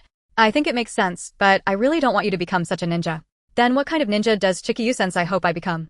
Facing Therese's question, Aji Qiuqian's face suddenly broke into a smile. I hope you can become a ninja like me. Looking at the smile on Aji Qiuqian's face, the scene returned to reality. A ninja like the teacher. What kind of person is the teacher? Yes, the teacher, Naruto and Kakashi are all people who are willing to sacrifice themselves to protect their companions. The scene shifted again. Shimura Torazu found himself back in the training ground. Suddenly he heard Aji Qiuqian asking Torazu, introduce yourself. Yes, Aji Qiuqian-sama, I am Shimura Torazu. What I like, or rather what I want to do the most, is to protect my companions. The scene shifted back, looking at the countless shurikens flying towards him. Torazu suddenly smiled. This time, even if only this time, let me protect my companions. Let me protect you, teacher. Master, watch out. As kunai rained down from all directions. Just as Tachibana Chiaki braced for certain death, a voice pierced through her ears. Was it Danzo? In the next instant, a figure lunged toward her, arms flung wide to shield her completely. Danzo. Staring at Shimura Danzo, who now stood riddled with kunai's face slashed in multiple places, Tachibana Chiaki could scarcely believe her eyes. Two deep gashes split his chin, stark and brutal. She had been saved by Danzo, by the very man she had never trusted, by the archvillain whose name echoed through legend. Even those twin scars on his chin, etched into her memory, were said to have been inflicted by enemy kunai, coincidentally while shielding her. Though his body bristled with blades, he smiled, genuinely radiantly relieved to see her unharmed. It was the first time Chiaki had ever seen Danzo smile. But it would not be the last. Gazing upon the unconscious Danzo, Chiaki steeled her resolve she would save him, and Sarutobi Hiruzen too. More than that, she would alter Danzo's fate itself. Meanwhile, the barrage of kunai had halted their advance, only for the Sand Village's puppet corps to emerge, encircling them under the command of Monzaemon. To see themselves surrounded by 500 or 600 shinobi, legendary members of Sunagekir's covert puppet division, was staggering. Each carried one or more puppets, some even controlling 2 or more. The sheer scale made it feel as though thousands pressed in. Even fearless warriors broke into cold sweat at such a sight. Sarutobi Hiruzen and Uchiha Kagami both broke into cold sweat. Tachibana Chiaki, Monzaemon declared, not as a question, but with quiet, unshakable certainty, as he surveyed the group hemmed in by his puppet corps. I never imagined they'd deploy Sunagekir's most elite puppet force for me alone. After gently laying Danzo on the ground, Chiaki rose. The sight before her truly stunned her. As a devoted fan of the Hokage lore, she had heard tales of Sunagekir's fabled puppet army. A force so formidable it vanished without trace after the First or Second Shinobi World War, fading into myth even within its own village. Today, however, she beheld it in flesh and wood. And once she saw its true form, the sheer tactical density, the lethal coordination, she understood why it was hailed as Sunagekir's greatest military asset. Though numbering only 500 or 600, their puppets multiplied their combat power tenfold, rivaling a force of several thousand shinobi. Now at last she believed Wa. If Menzuo Men and his puppet army were merely hiding in the shadows using shurikens to attack him, Orange Qiuqian knew that in his current state with his chakra nearly depleted he could not evade, and the outcome would be certain death. It could only be said that Orange Qiuqian was overthinking it. With Sarutobi Ryzen and Uchiha Kagami present, Ryzen, skilled in earth release, could easily use it to shield him. After all, it was not like the beginning when he was caught off guard by a sudden ambush with no time to use ninjutsu to defend himself. Otherwise, Danzo would not have used his body to block damage for Orange Qiuqian. Menzuo Men also understood that merely using shurikens could not kill Orange Qiuqian, otherwise there would be no need to reveal himself and surround his opponent. However, for Orange Qiuqian, if the enemy was merely hiding in the shadows, he had no means to counter them. But now that the enemy dared to appear before him, no matter how formidable. This time Sarutobi Raisen and Uchiha Kagami could not cooperate with Orange Qiuqian to slay Menzuo men. Faced with the attacks, the two could only defend desperately. Orange Qiuqian was in the same predicament. Against the onslaught of puppets, he could only end his 100% skill to evade. Of course, even if Orange Qiuqian did not actively end his skill, a second had already passed. After regaining control over his body, Menzuo men did not show any sign of surprise. The situation was precisely as he had anticipated. After consecutively slaying several strong opponents, Sunigakure had finally analyzed the information about Orange Qiuqian's technique known as Moon Crescent Heaven Strike. Based on their analysis, Sunigakure speculated that this technique was merely a space ninjutsu with ceiling effects and did not possess the ability to kill directly, otherwise there would be no need for others to deliver the finishing blow. Upon obtaining this intelligence, although the 8 Gates of Duinjia is the pinnacle of taijutsu in the ninja world.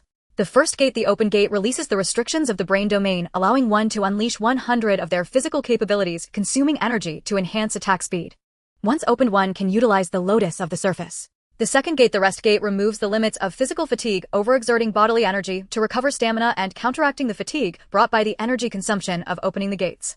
The third gate, the life gate, further enhances attack speed, causing the body to flush red and emit a green energy. Seeing the sudden restoration of Okichiku's state, Monzuomon could hardly contain his surprise. Without any puppets by his side, Monzuomon dared not engage the revived Okichiku in battle. Open the gate, open. Rest gate, open. Life gate, open. With Okichiku's booming voice, Monzuomon saw green energy emanating from Okichiku's body. Although unaware of what technique the opponent used, Monzuomon instinctively sensed danger and swiftly retreated. But just as he began to back away, he found Okichiku had vanished. After activating the divine technique 50-50, Okichiku possessed the same physical stats as Monzuomon. Even though Monzuomon's physical quality was inferior to other elite ninjas, because he was a puppet master, he still possessed the level of a top-tier jonin. Thus, with the activation of the divine technique, Okichiku achieved a physical quality comparable to that of a peak jonin. Now with the open life gate of the 8 Gates of Duinjia, Okichi. Divine technique 100%, meaning 100% can catch a blade with bare hands. Range of use within line of sight, a passive attribute. Regardless of whether the skill is used, the host's flying weapons will always be caught by the enemy. Note, the passive attribute does not possess ceiling effects. Control Rising Dragon. With a loud shout from Qiuqian, countless shuriken shot out from the scroll aimed towards the Sand Ninja.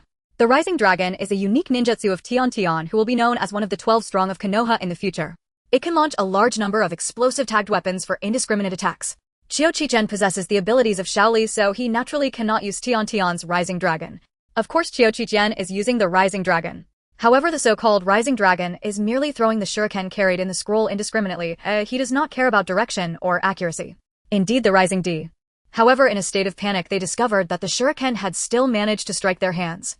Although the shuriken caught by their hands did not cause harm, it is important to know that these shuriken were all carrying explosive tags. Just as these Sand Ninja realized and attempted to throw away the explosive tags in their hands, the sound of explosions rang out. Not good. At the same time, Monzoa's voice echoed. In fact, when the shuriken shot towards Monzoa, he had sensed something was wrong while trying to dodge. Having experienced the crescent moon rising, Monzoa felt that he was once again under an uncontrollable sensation. However, this time it was merely one hand that uncontrollably caught the shuriken shot at him. Although it was not like being completely immobilized by the crescent moon rising, Monzoa was certain that it was the same feeling. Feeling that his body was being controlled, Monzoa realized the danger. However, despite Monzoa's loud warning, the ground was littered with bloodied, mangled corpses. Shattered puppets lay everywhere. Only the Jinsong 10 had not suffered significant damage. Holding the lifeless body of her teacher in one hand and a scroll sealing the Jinsong 10 in the other, Chio glared with hatred towards Konoha, shouting, Qiuqian, Chio vow to kill you in this lifetime. In the 9th year of Mai, the Reaper Orange Qiuqian ventures to the land of Winds Sunigakure to gather intelligence. However, he was pursued by the ninja of Sunigakure after his whereabouts were leaked. During the battle, Qiuqian killed 2 shadow-level powerhouses and at least 5 elite jounin. Ultimately, when surrounded by Sunigakure's most formidable puppet army, Qiuqian fought bravely against them single-handedly. The outcome was devastating for the puppet army, with 600 men and the army's founder Monzuomon all perishing in the battle. It is said that Orange Qiuqian is a man with silver-white naturally curled hair who favors wearing black clothing topped with a half-worn white and blue flower-patterned kimono and wields a wooden sword named Lake Toya. His wooden sword is likened to the Grim Reaper scythe, capable of claiming lives with a single swing, earning him the title of the Reaper. However, some argue that at merely 25 years of age, Qiuqian himself is not that. In that case, Kakashi, I shall return the title of 50-50 to you. Although I am quite pleased with this title, Orange Qiuqian cannot help but feel anxious. A title may be impressive, but it must be backed by matching strength. Without strength, the more imposing the title, the quicker one meets their demise. Others believe him to be a master, even calling him the Reaper, yet Qiuqian knows all too well that his strength still only amounts to a genin. During this mission in the Land of Wind, he fully realized his inadequacies. He found that, even before combat began, he had exhausted all his chakra merely from fleeing. Although this could be attributed to the fact that he drew Li's ability, as Li possesses one of the lowest chakra reserves, ultimately his strength remained woefully insufficient. Had it not been for Danzo's rescue, he would not have earned the title of Reaper, but instead truly met the Grim Reaper. Surviving that battle was largely a matter of luck. If he had faced no, even if the opponent was forced to catch the ninja tool he launched. However, any ninja with strength at the Chunin level or above, given sufficient reaction speed, could discard the ninja tool in their hand before the explosive tag detonated. Considering that if it were not for Monzuoman's orders, and if no one had thought that his shuriken possessed a forced catch attribute, and also due to the fact that they were dealing with a puppet army whose ninjas had to devote a considerable portion of their focus to controlling the puppets, combined with Monzuoman's command leading these ninjas to concentrate their attention on him, one can see that had it not been for these coincidences and unexpected circumstances, it would have been impossible for him to achieve such an incredible feat. Although, as Kakashi said, luck is also a part of strength, relying on luck is ultimately unreliable. If his luck had not been good enough, and the puppet army had evaded his attacks, then it would have been his own life on the line. Hence, improving his own strength is T. Did Hiruzen just say that my wooden sword has been rumored to be the weapon of the Reaper? And it seems quite in demand. Would anyone offer a high price if I were to sell it? Moreover, I could order more and sell them in bulk. Imagining the scene of counting money until my hands cramp, Orange Qiuqian couldn't help but chuckle. However, he suddenly thought, what if someone refuses to pay? For example, that guy Angle would not only refuse to buy, but might even attempt to assassinate me for the Reaper's weapon. Qiuqian's expression shifted to one of concern. Witnessing Qiuqian's alternating expressions of silly laughter and sudden frowns, even the ever-admiring Sarutobi Hiruzen felt compelled to leave the hospital. Teacher, I'm heading out now. By the way, I have a mission in a few days, so I won't be visiting you again. After waving goodbye to Sarutobi Hiruzen, Qiuqian continued to ponder in his mind about how to accumulate wealth. In the 9th year of the Mai, alongside the infamous title of the God of Death, Qiuqian spreading throughout the ninja world, several significant events also took place. For instance, conflicts arose between the ninjas of Yunin Village and Konoha Village. Due to the premature death of Senju, Hashirama, the Land of Earth, the Land of Water, and the Land of Wind, among others, began to eye the Fire Country. It can only be said that the Fire Country was exceedingly tempting, observing the living conditions of other nations. One either dwelled in deserts or isolated islands, while the Land of Earth was predominantly rocky. The Land of Lightning frequently faced thunderstorms, whereas the Fire Country enjoyed a perennial spring with abundant resources. Given such a stark contrast, it would be strange if other nations did not covet the Fire Country.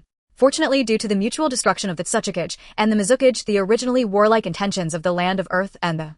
However, even if Qiuqian could not completely eliminate Menzweiman, it was sufficient to weaken his influence. What the second Kazekage did not expect was that Qiuqian actually killed Menzweiman. Moreover, he annihilated the entire puppet army.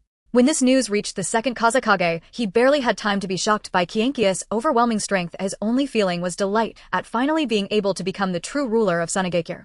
The only regret was that the puppets of the puppet army were all rendered useless, otherwise he could have reassembled a new puppet army. However, considering that even if those puppets had not been destroyed, and even if a new puppet army were formed, he himself could not use the puppet technique, the army would ultimately be under the control of Menzweiman's disciple Chio. With this thought, the second Kazekage no longer felt regretful.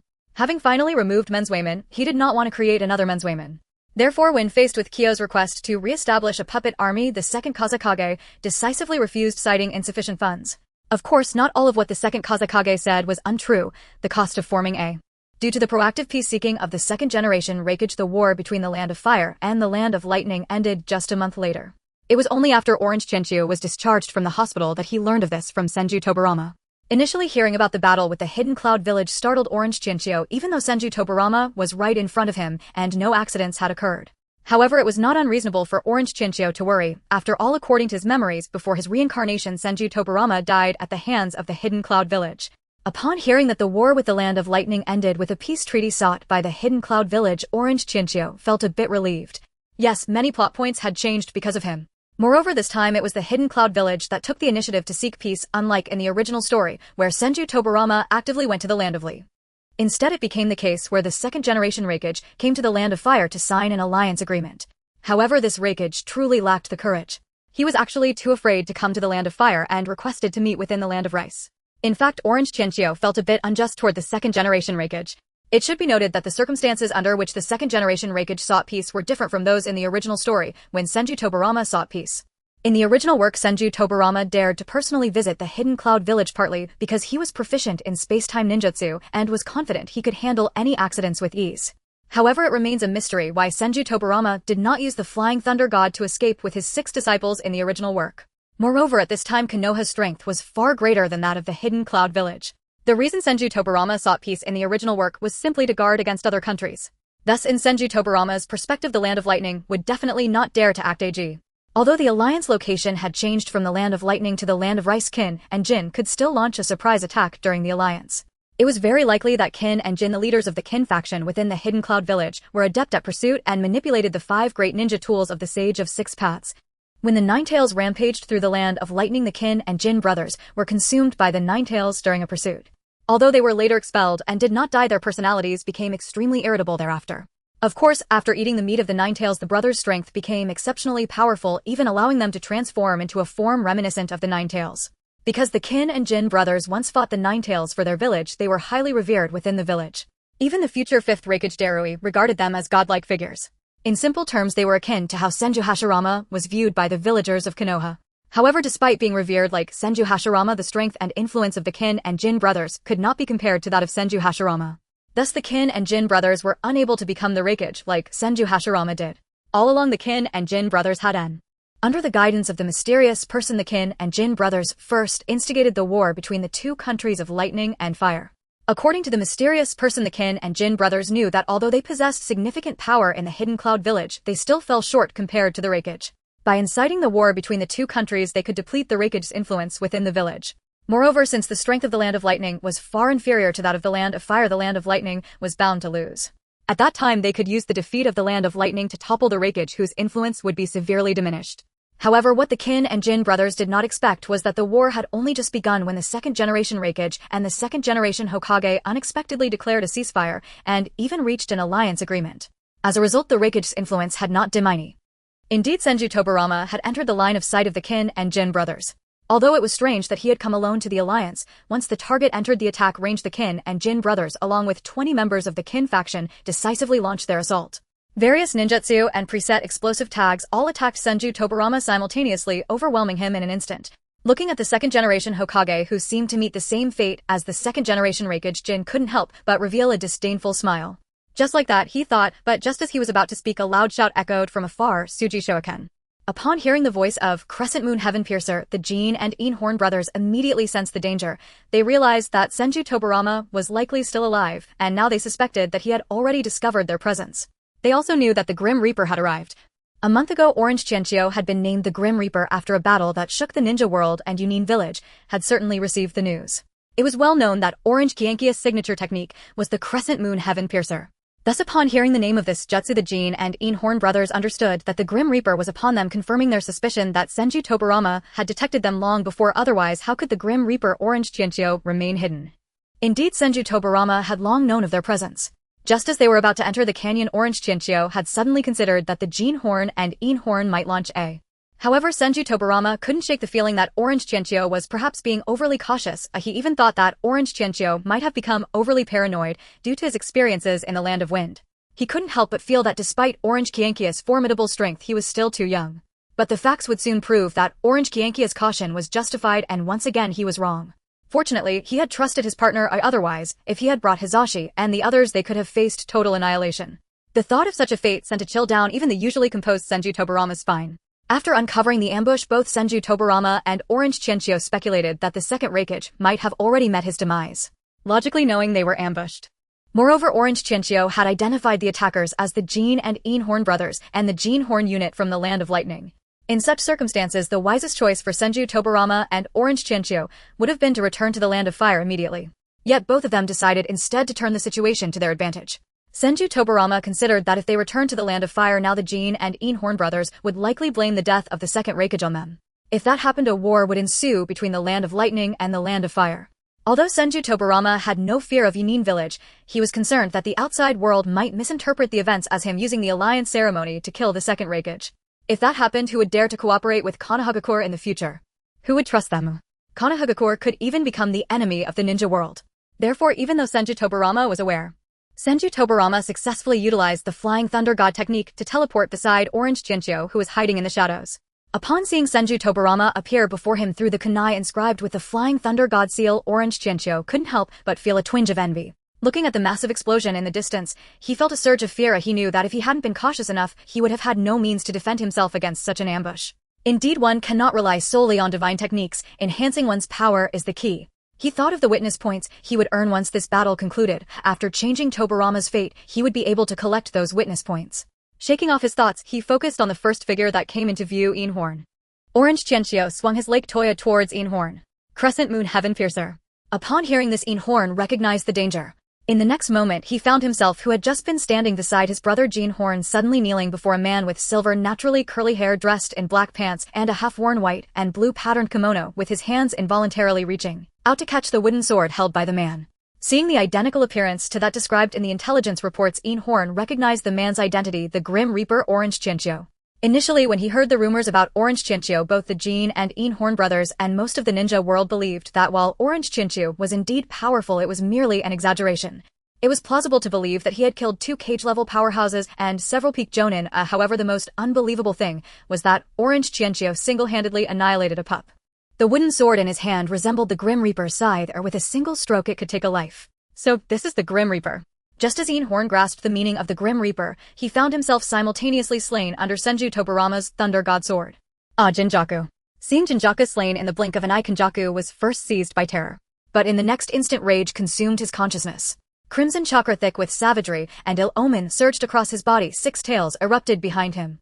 Having assumed his 6 tails form, Jinjaku led his elite Jinjaku unit straight towards Senju Tobarama and Tachibana Qiuqian. Watching 20 warriors of the Jinjaku unit, and Jinjaku himself, now cloaked in 9 tails chakra, charge headlong at them. Qiuqian felt a quiet surge of relief. Fortunately, he had activated his absolute skill upon Jinjaku from an extreme distance. Thus the gap between the two sides remained vast. Having previously been surrounded by puppet troops, Qiuqian knew that once outnumbered, his absolute skill could no longer guarantee instant kills.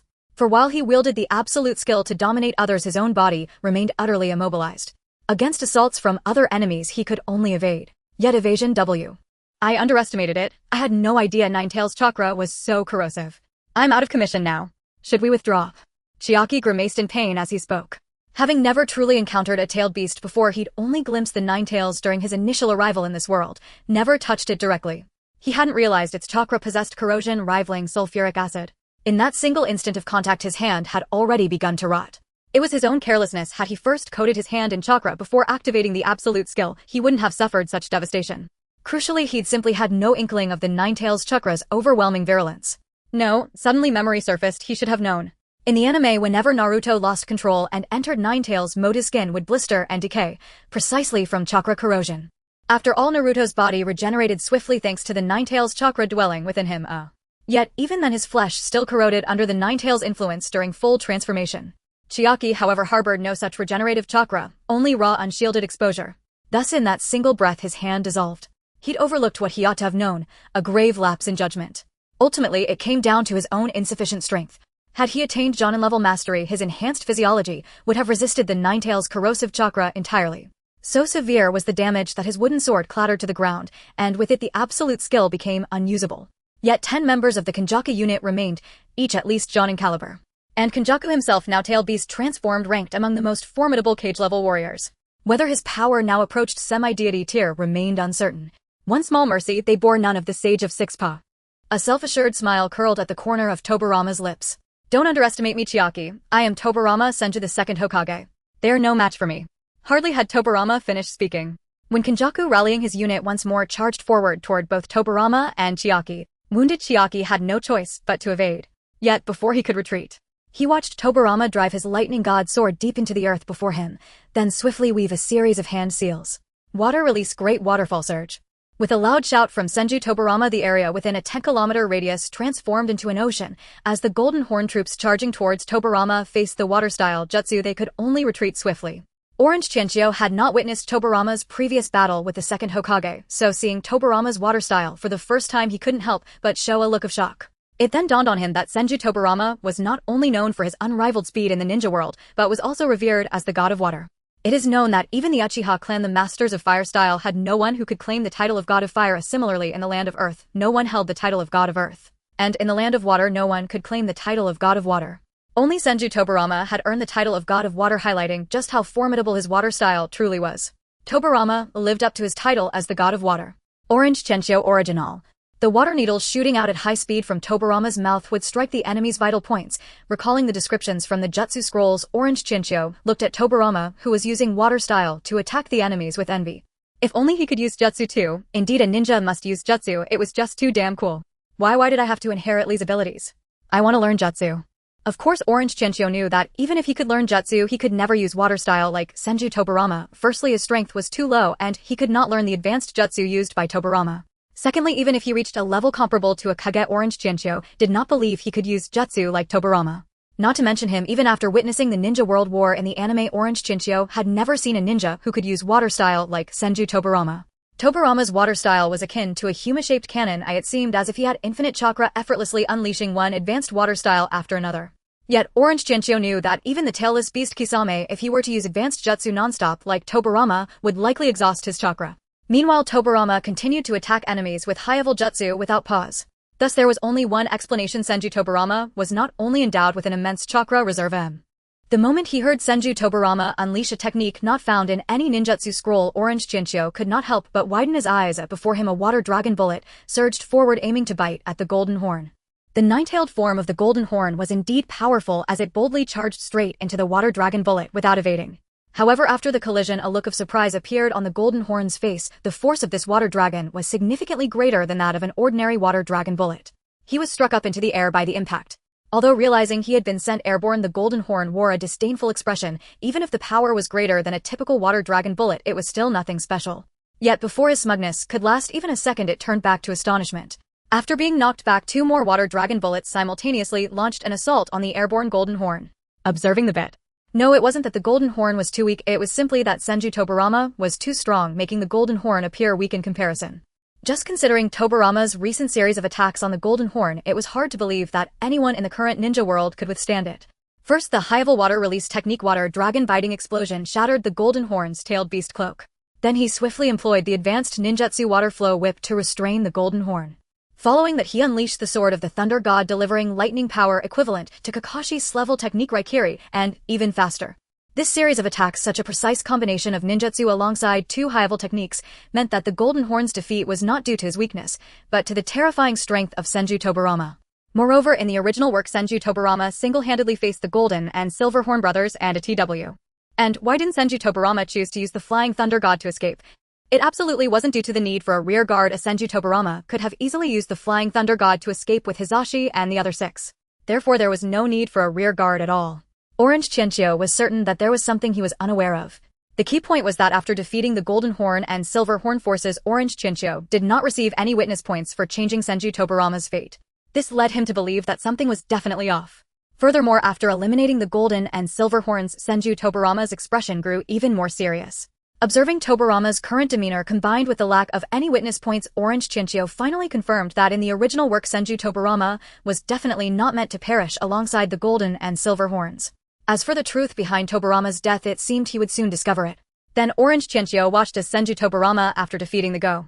After the End Valley, Uchiha Obito found a secluded place to conceal himself, firstly to recover from the injuries sustained during the battle at the End Valley, and secondly to devise a way to merge the cells of Senju Hashirama, which had been implanted in his wounds, with his own. Years passed and his injuries healed to about 80%, however the fusion with Hashirama's cells was not progressing smoothly. In fact, if it weren't for the backlash from Hashirama's cells, Obito's injuries would have healed long ago. Although he had not succeeded in the fusion, Obito remained undeterred. According to the inscriptions of the Uchiha clan, he believed he would eventually succeed in merging and ultimately achieve the realm of all things. Thus Obito continued to carefully integrate Senju Hashirama's cells from the shadows, eagerly anticipating the day he could possess that pair of eyes. As for the events happening in the ninja world, Obito was completely unconcerned. Yet today, upon read. Moreover, Obito did not want the world to know he was still alive, he intended to eliminate the intruder. After reading the note, he set off toward the land of rice fields. Little did he know, just after he left, a shadowy figure emerged from the ground of his home. Watching Obito depart, the shadows' lips curled into a smile, as if their conspiracy had succeeded. If Kinkaku and Ginkaku were present, they would surely recognize this shadow as the mysterious figure who had devised strategies for them. If Orange Chinchou saw this shadow, they would likely be even more surprised to call out the figure's name, Black Zetsu. When Obito arrived at the location written on the note, he witnessed a battle. The combatants were his acquaintances Senju Tobarama and the tailed beast transformed Kinkaku, along with an injured Orange Chinchou. However, because Orange Chinchou had altered their appearance, Obito did not immediately recognize them. The crucial point was that the Orange Chinchou in Obito's memory, The person before him, judging solely by their chakra, was only at the level of a genin. Originally, Obito thought he would see the person who had left the note in his home. Instead, he found Senju Tobirama battling someone. Although Obito would not claim to be exceptionally clever, he instinctively felt he had fallen into a trap. As for the purpose of the person who left him the note, Obito could not comprehend. Nevertheless, even though he was unsure why the intruder had led him to witness this battle, Obito was confident that regardless of the intruder's intentions, he could handle the situation with his own strength. Even if he had only recovered to about 80% of his peak power after Hashirama's death, he was an invincible presence. Thus Obito hid in the shadows, observing the battle between the two. After Tobirama defeated Kinkaku, Obito saw Tobirama point the Raijin sword at him and say, "Uchiha Obito." Obito felt no surprise that Tobirama could defeat the man who had TR. "Uchiha Obito, it truly is you pulling the strings from behind the scenes," Tobirama said grimly upon seeing Obito materialize. After realizing he had fallen into an ambush set by Kinkaku and Ginkaku, Tobirama felt perplexed. If Kinkaku and Ginkaku intended to become the Reikage, they only needed to assassinate the current Reikage. With the knowledge that the enemy was still alive from the words of Senju Hashirama, Tobirama had always been on guard against Obito. One could say he was worried, fearing that Obito would disrupt Konoha. In fact, to guard against Obito, Tobirama had even gone so far as to destroy his older brother's body to use as material for the impure world reincarnation. However, after several years, Obito had remained silent, and there had been no news of him in the ninja world. Tobirama thought Obito had, like his brother, perished due to severe injuries. What Tobirama did not expect was that Obito was still alive and had even incited Kinkaku and Ginkaku to ambush him. As for why Obito had not personally dealt with him, Tobirama found that understandable. After all, according to his brother, Obito had chosen to fake his death for reasons unknown. Therefore, it was naturally inconvenient for Obito to act personally. As for why Obito wanted to kill him, Tobirama had no doubts. It was undoubtedly FO. Obito was even less inclined to explain anything. Regarding Tobirama's act of killing Asuna, Obito had thought about revenge. However, considering his friendship with Hashirama and the initial aim for peace in establishing Konoha, he had temporarily set aside his hatred. After Obito left Konoha and after Hashirama's death, he had first been occupied with healing his injuries. Secondly, it was for the plan of infinite Tsukuyomi. As a man who was faking his death, it was inconvenient for him to seek revenge against Tobirama. Of course, this was still due to Hashirama's influence. In summary, Obito had never avenged Asuna, but hiding his hatred in his heart did not mean that he had forgotten about Tobirama killing Asuna. Therefore, after sensing Tobirama's killing intent towards him, the hatred Obito had concealed within also surfaced. After perceiving the killing intent emanating from Obito, Tobirama resolved to kill him even though he knew he was no match for Obito. Although he understood that under the circumstances with Orange Qiuqian injured, he should use Flying Thunder God to take Orange Qiuqian away, he was determined to stop Obito even if it meant going down together. Indeed, in Tobirama's view, Obito's reappearance was solely because he sought revenge against Konoha and wished to destroy it after recovering from his injuries. After all, Obito had left initially due to ideological differences, believing that Konoha's peace was a facade. Even if Obito temporarily had no intention of disrupting Konoha, he would undoubtedly threaten its peace in the future. It must be said that Tobirama understood Obito very well. It was indeed as he thought. Obito would not only disrupt Konoha in the future, but also seek to change the entire ninja world, aiming to implement true peace through infinite Tsukuyomi. Although Tobirama was unaware of Obito's plan for infinite Tsukuyomi, he was determined to kill Obito today, regardless of the cost, to prevent him from Upon seeing Uchiha Madara Uchiha finally understood the truth behind Senju Tobirama's death. Indeed, Tobirama did not perish alongside Kinkaku and Ginkaku. Instead, he ultimately fell at the hands of Uchiha Madara. As for why Madara sought to kill Tobirama, Uchiha had no doubt that Asuna died at the hands of Senju Tobirama.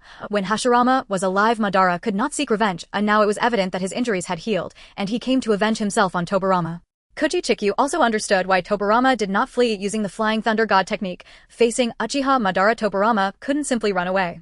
It was said that one could run but not escape the temple, unlike when facing other enemies such as the second Tsuchikage. If the injured Tobirama had enough chakra to return to Konoha, he would undoubtedly use the Flying Thunder God without hesitation. Because as long as he returned to the village, the second Tsuchikage would not dare chase into Konoha. The ninjas within the village could sufficiently protect Konoha, capable of holding back the second Tsuchikage and even counterattacking him. However, against a powerhouse like Uchiha Madara, even if Tobirama ran back to Konoha, no one in the village could withstand mad. Seeing the extremely powerful water column resembling a sharp blade, the other Uchiha Madara's expression turned grave. He hurriedly formed hand seals. Fire release, great fire annihilation. Facing Tobirama's water-severing wave, the other Uchiha Madara also expelled a massive fireball. This was a fire release technique even more powerful than great fire annihilation. Under the tenfold enhancement of Uchiha's Mangekyo Sharingan, it could instantly ignite a forest. However, such a potent technique was swiftly overwhelmed by Tobirama's water-severing wave. The water-release water-severing wave truly lived up to its reputation as a technique capable of damaging the god tree. Even Madara's strongest fire release could not hinder it. Just as the water-severing wave was about to hit this Uchiha Madara, even the normally expressionless Tobirama could not suppress a smile. Fire release great fire annihilation. At that moment the voice of the other Uchiha Madara suddenly rang out, then he to you. Senju Tobirama, though he wanted to evade, found himself unable to use chakra due to the earlier kick from Uchiha Madara. As he watched Madara about to complete his hand seals, Tobirama realized that this time he was truly doomed. He could only feel an immense regret. He could not perish alongside Uchiha Madara, he couldn't even inflict serious injuries on him. At that moment a voice suddenly rang out, hey, and the main character, why do I feel like I've been overlooked?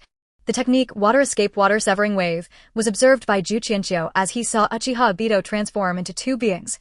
Initially he intended to activate his ultimate technique to assist Senju Tobirama. However, upon witnessing Senju Tobirama perform the jutsu capable of severing the divine tree, Qiuqian decided to first gauge the power of this technique before transforming himself. After all, he was immensely curious about a jutsu that could cut through the divine tree. Unfortunately, before he could witness the jutsu's might, Qiuqian fainted from the explosive aftermath of Uchiha Obito's great fire destruction. When he regained consciousness, he heard Uchiha Obito mention another capability of the Mangekyo Sharingan, the River of Yellow Springs. River of Yellow Springs, is it related to Senna? What a splendid name, moreover this ability is indeed powerful. Qiuqian was quite familiar with the River of Yellow Springs as Uchiha Obito had used this technique to manifest 25 Susanoo during the Fourth Great Ninja War. To put it simply, the River of Yellow Springs is a type of splitting technique. However, the remarkable aspect of the River of Yellow Springs is that the original body remains unaffected by the splitting. More impressively, if only one clone is created, that clone is equivalent to another original body. This clone is Senna, as mentioned by Uchiha Obito. If two or more clones are created, the original Bota's strength is still unaffected, only Senna's strength is impacted. In essence, the other clones do not split from the original, but rather spawn from Senna. Of course, such a formidable ability comes with drawbacks, namely time limitations. Even the eternal Mangekyo Sharingan can only use it once a day, and its duration is not particularly long. It was only after you see Uchiha Madara and his shadow clone Senna stood together, still seething with rage after the initial fury, still angry. In his life, Uchiha Madara had never endured such humiliation. Even Senju Hashirama would not dare to make him kneel before him. Yet Orange Qiuqian had the audacity to do so. In an instant, Orange Qiuqian surpassed Senju Tobirama in Madara's heart, becoming the person he most wanted to kill bar none. However, despite his anger, Madara did not lose his reason. Thus, while Madara attacked Orange Qiuqian, he sent his clone Senna to assault Senju Tobirama. Although Tobirama had lost his combat effectiveness at this moment, a master like him would recover quickly. Madara feared Tobirama's recovery not because he was afraid of facing two opponents. Although Tobirama's water style was indeed powerful and even Orange Qiuqian's physical abilities were comparable to his peak state, with the recently used Tensho being incredible, even if they both fought Uchiha Madara and the clone Senna charged towards Orange Qiuqian together. In the face of Madara's attack, Orange Qiuqian could only exert all his strength to defend. Just as Uchiha Madara attacked Orange Qiuqian, the clone Senna formed hand seals, intending to use ninjutsu to assault Orange Qiuqian. Tensho. But as soon as the clone Senna made the hand seals, Orange Qiuqian decisively interrupted him. In the next moment, the clone Senna was once again kneeling under Orange Qiuqian's wooden sword. After adjusting the sealing effect to the minimum twice, Orange Qiuqian finally mastered using the 100% divine skill as a space ninjutsu. Then the clone Senna was transferred under Orange Qiuqian's sword. Orange Qiuqian then kicked out again. Faced with this sudden kick from Orange Qiuqian, if it were anyone else, they would undoubtedly be unable to block this kick after kneeling and being half a beat slower. However, the opponent was Uchiha Madara, and even if it was just Madara's CLO, the clone Senna successfully blocked Orange Qiuqian's kick. However, although he blocked the kick, the physical stats that Orange Qiuqian possessed at this moment were those of Uchiha Madara at his peak. Therefore, even though he blocked Orange Qiuqian's kick, he still retreated a few steps. Looking at the clone Senna retreating back to his side, Uchiha Madara couldn't help but frown.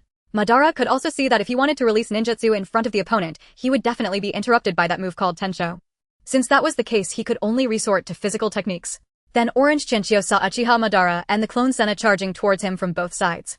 Last time he fought against Uchiha Madara, Orange Qiuqian was astonished by Madara's powerful physical techniques. This time facing Uchiha Madara, who had activated the eternal Mangekyo Sharingan, Orange Qiuqian once again witnessed how strong Madara's physical techniques truly were. The Sharingan W. Although Uchiha Madara wore a disdainful smile, he secretly acknowledged the strength of Qiuqian once again. During their first confrontation, Uchiha Madara was merely surprised that Qiuqian possessed physical attributes comparable to his own. However, this time he witnessed Qiuqian's bizarre ninjutsu. The mysterious space ninjutsu known as Tsukiyomi made even Uchiha Madara feel troubled. It also filled him with an unusual rage. The humiliating stance was unbearable. Just the thought of it made him feel that even if he killed Qiuqian 100 times, it wouldn't quell the anger in his heart. Nevertheless, it was somewhat tricky, but would end here. A time to dance. You can only come back in the next life. Just as Uchiha Madara was about to strike Qiuqian, suddenly burst into laughter. Then Uchiha Madara saw Qiuqian slowly stand up with his hands on the ground murmuring, "I am the man who will become the Pirate King. How could I possibly fall here?" Pirate King. Uchiha Madara said in confusion, "The Pirate King is not the point is to be passionate. Without passion, how can I unleash my full power?" As he spoke nonsense that Uchiha Madara could not comprehend, Qiuqian finally stood up again. At 8 gates open, the first gate open the second gate open the third gate open the fourth gate open. Familiar with the 8 gates, he knew the side effects of using it, like in the original where Rock Lee nearly couldn't continue being a ninja due to the side effects during the Chunin exams and Mado Guy became permanently disabled due to the same reasoning. Thus, even though Qiuqian knew the 8 gates was powerful, he dared not use it unless absolutely necessary. It was precisely for this reason that Qiuqian only opened up to the third gate when fighting with Monzoza, fearing the side effects. But just after being kicked away by Uchiha Madara and falling to the ground, an epiphany struck Qiuqian, and he couldn't H. Although the 50-50 open skill was merely a mediocre technique, and the 8 gates had too much side effect for him to dare use it. However, when the 50-50 open skill combined with the 8 gates, it was akin to pairing milk with coffee or fried chicken with beer. Using the 50-50 open skill would grant him the same ninjutsu energy values as his opponent, and then using the 8 gates his strength would multiply, unless the opponent possessed an exceptionally powerful technique.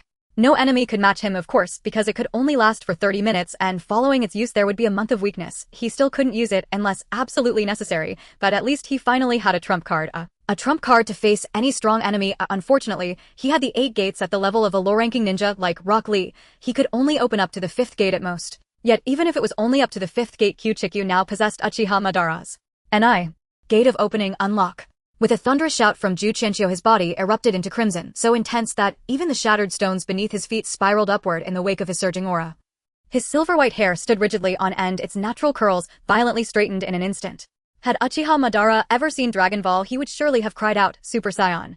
Yet even without that reference, Madara could palpably sense the terrifying magnitude of Qiuqian's power. The ever-arrogant Uchiha, who held no one in esteem, furrowed his brow deeply, and etched this very moment indelibly into his memory. Decades later, when the 6 paths Madara beheld Might Guy's 8 gates, he mistakenly equated Guy's unleashed state with Qiuqian's 5th gate. Powerful, yes, but utterly unworthy of 6 paths tier might. Thus Madara arrogantly intercepted Guy's final kick, nearly being kicked out of existence itself. Only after narrowly surviving did he realize Guy's 8th gate. Enough, no more speculation. Madara's survival meant Qiuqian's death. Therefore Madara had to fall.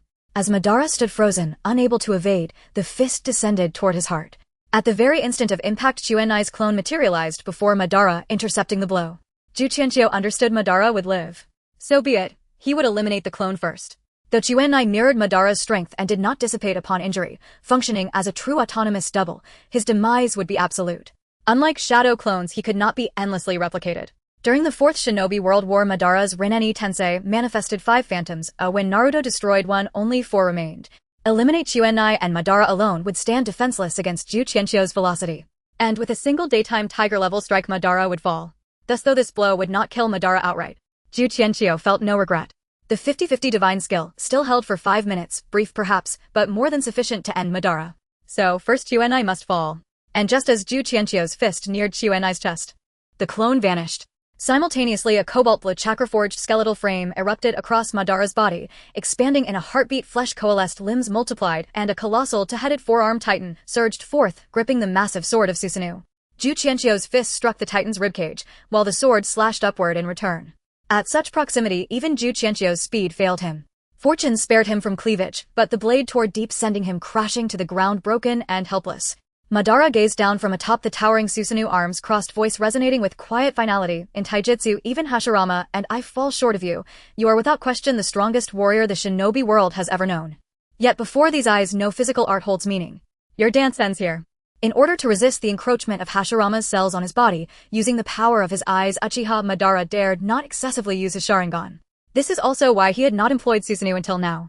Since evolving his eyes into the eternal Mangekyo Sharingan, Madara usually went straight to Susanoo in battles. However, to suppress the invasion of Hashirama's cells, he had been fighting Senju Tobirama and Orange Qianqiu using ninjutsu and taijutsu. In fact, even without Susanoo, Madara was undoubtedly the strongest in the current ninja world, bar none. Yet, he could not have anticipated the existence of someone like Orange Qianqiu. With the power of the 50-50 opening technique, Orange Qianqiu matched Madara's physical stats. Once he activated the 8 gates for a duration of 30 minutes before the technique ended, Orange Qianqiu was akin to a god. His speed rivaled the golden flash, and each punch bore the strength comparable to Gai's daytime tiger. Faced with such an ore, Susanoo raised the long sword in its hand and swung it down toward Orange Qiuqian, shouting Susanoo's sword. Faced with Uchiha Madara's attack, although Orange Qiuqian wanted to evade his severe injuries rendered him incapable of movement. Looking up at Madara, who stood on Susanoo, Orange Qiuqian couldn't help but smile bitterly. He had thought he could kill Madara. It was truly absurd. Just because he had gained the upper hand with the 8 gates, he had assumed victory, forgetting that Madara did not rely solely on taijutsu and ninjutsu to survive. Madara's greatest strength lay in his eyes, in the Susanoo within them. He was truly intoxicated by power, believing that with the 50-50 opening technique combined with the 8 gates, he could defeat Madara. The truth proved that he had overestimated himself. Perhaps if he could open the 7th gate it might have worked, but sadly, he could only reach the 5th gate. He never expected to die like this, ultimately falling at the hands of Uchiha Madara.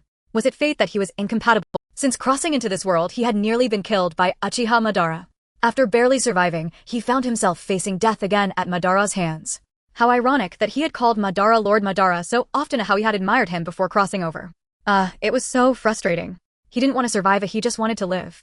I must make you pay, Uchiha Madara. But it seems there is no chance left. As he looked at the sword of light approaching him, Orange Qiuqian helplessly closed his eyes, wondering if he could return to Earth after death. However, 2 seconds later, he realized he had not been struck. Confused, Orange Qiuqian opened his eyes again. Senju Tobirama. Just as the sword of light from Susanoo was about to strike Orange Qiuqian, in that critical moment Senju Tobirama used the flying Raijin kunai left on Orange Qiuqian to teleport in front of him. With the Raijin sword in hand, he blocked the Susanoo sword. Although he had blocked it, the Raijin sword was also split in half. Without even glancing at the severed sword, Senju Tobirama vanished after blocking Susanoo's strike. It turned out that the one who had blocked the attack was just a shadow clone. As the clone dissipated, the real Senju Tobirama had finished forming hand seals for water release hard vortex water blade. The water in Tobirama's hands formed into a vortex shape, swiftly condensing into a water spear.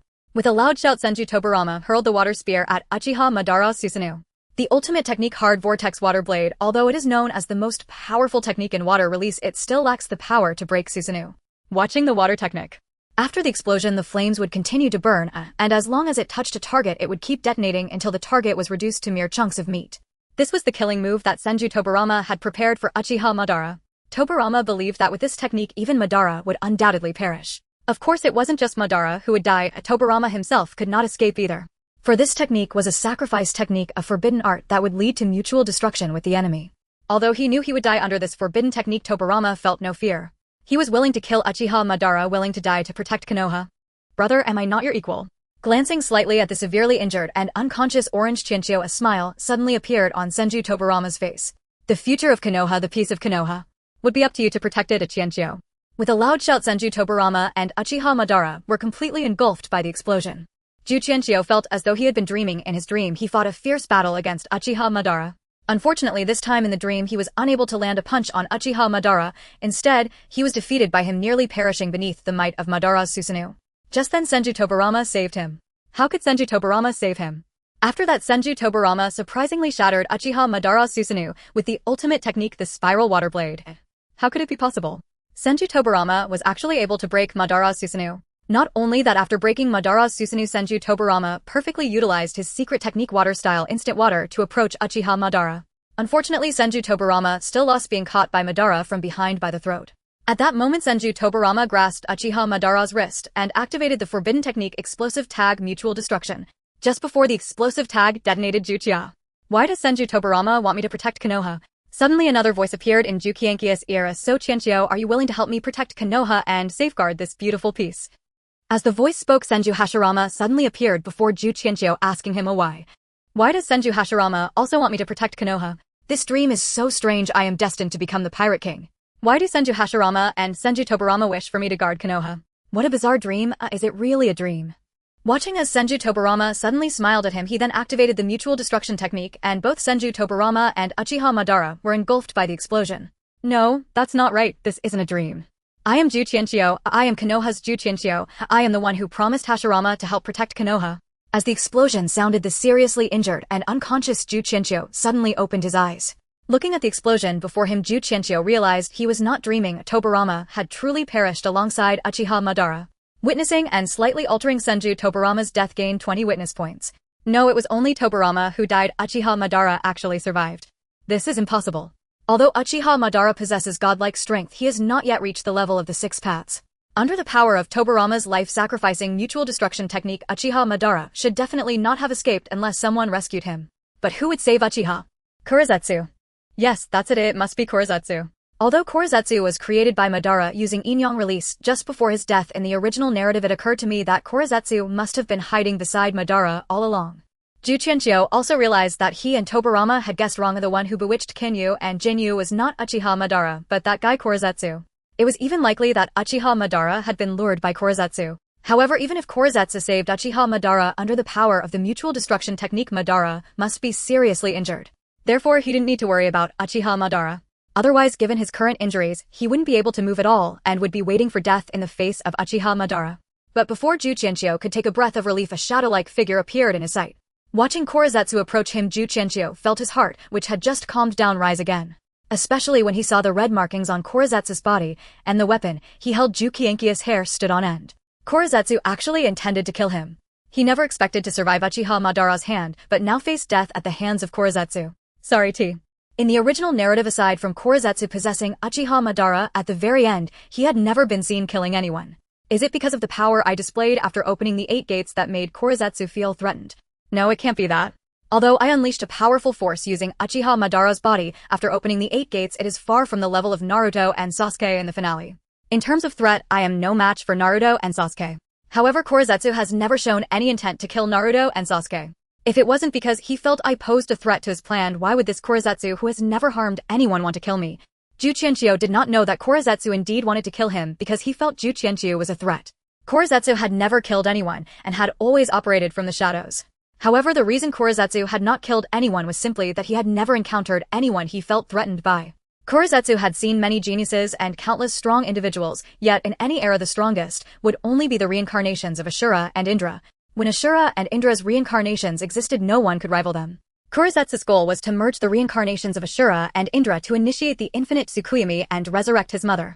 Aside from that, he did not care about anything else or anyone else. After countless years, Kurizetsu finally encountered Uchiha Madara, the one most likely to realize his plan.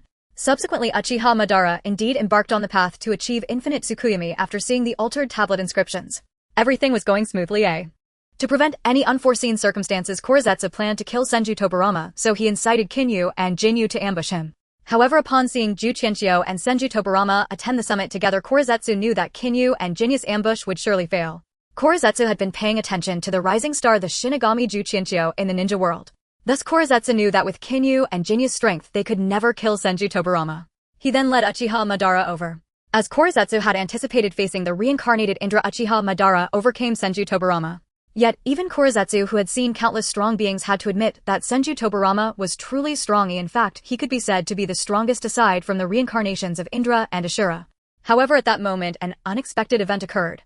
The one known as the Shinigami Qiuqian suddenly displayed a level of power that even Kurizetsu had to take notice of. If it were. Even the deep wound on his chest from the Susanoo sword had healed in an instant. What shocked Kurizetsu the most was that Qiuqian emanated the aura of Asura. How could this be possible? There can only be one reincarnation of Asura in an era, how could there be two? Moreover, the other party's injuries healed in an instant. Could it be that he was never injured at all? Could it be that Asura's chakra awakened consciousness, intentionally luring him out to eliminate him?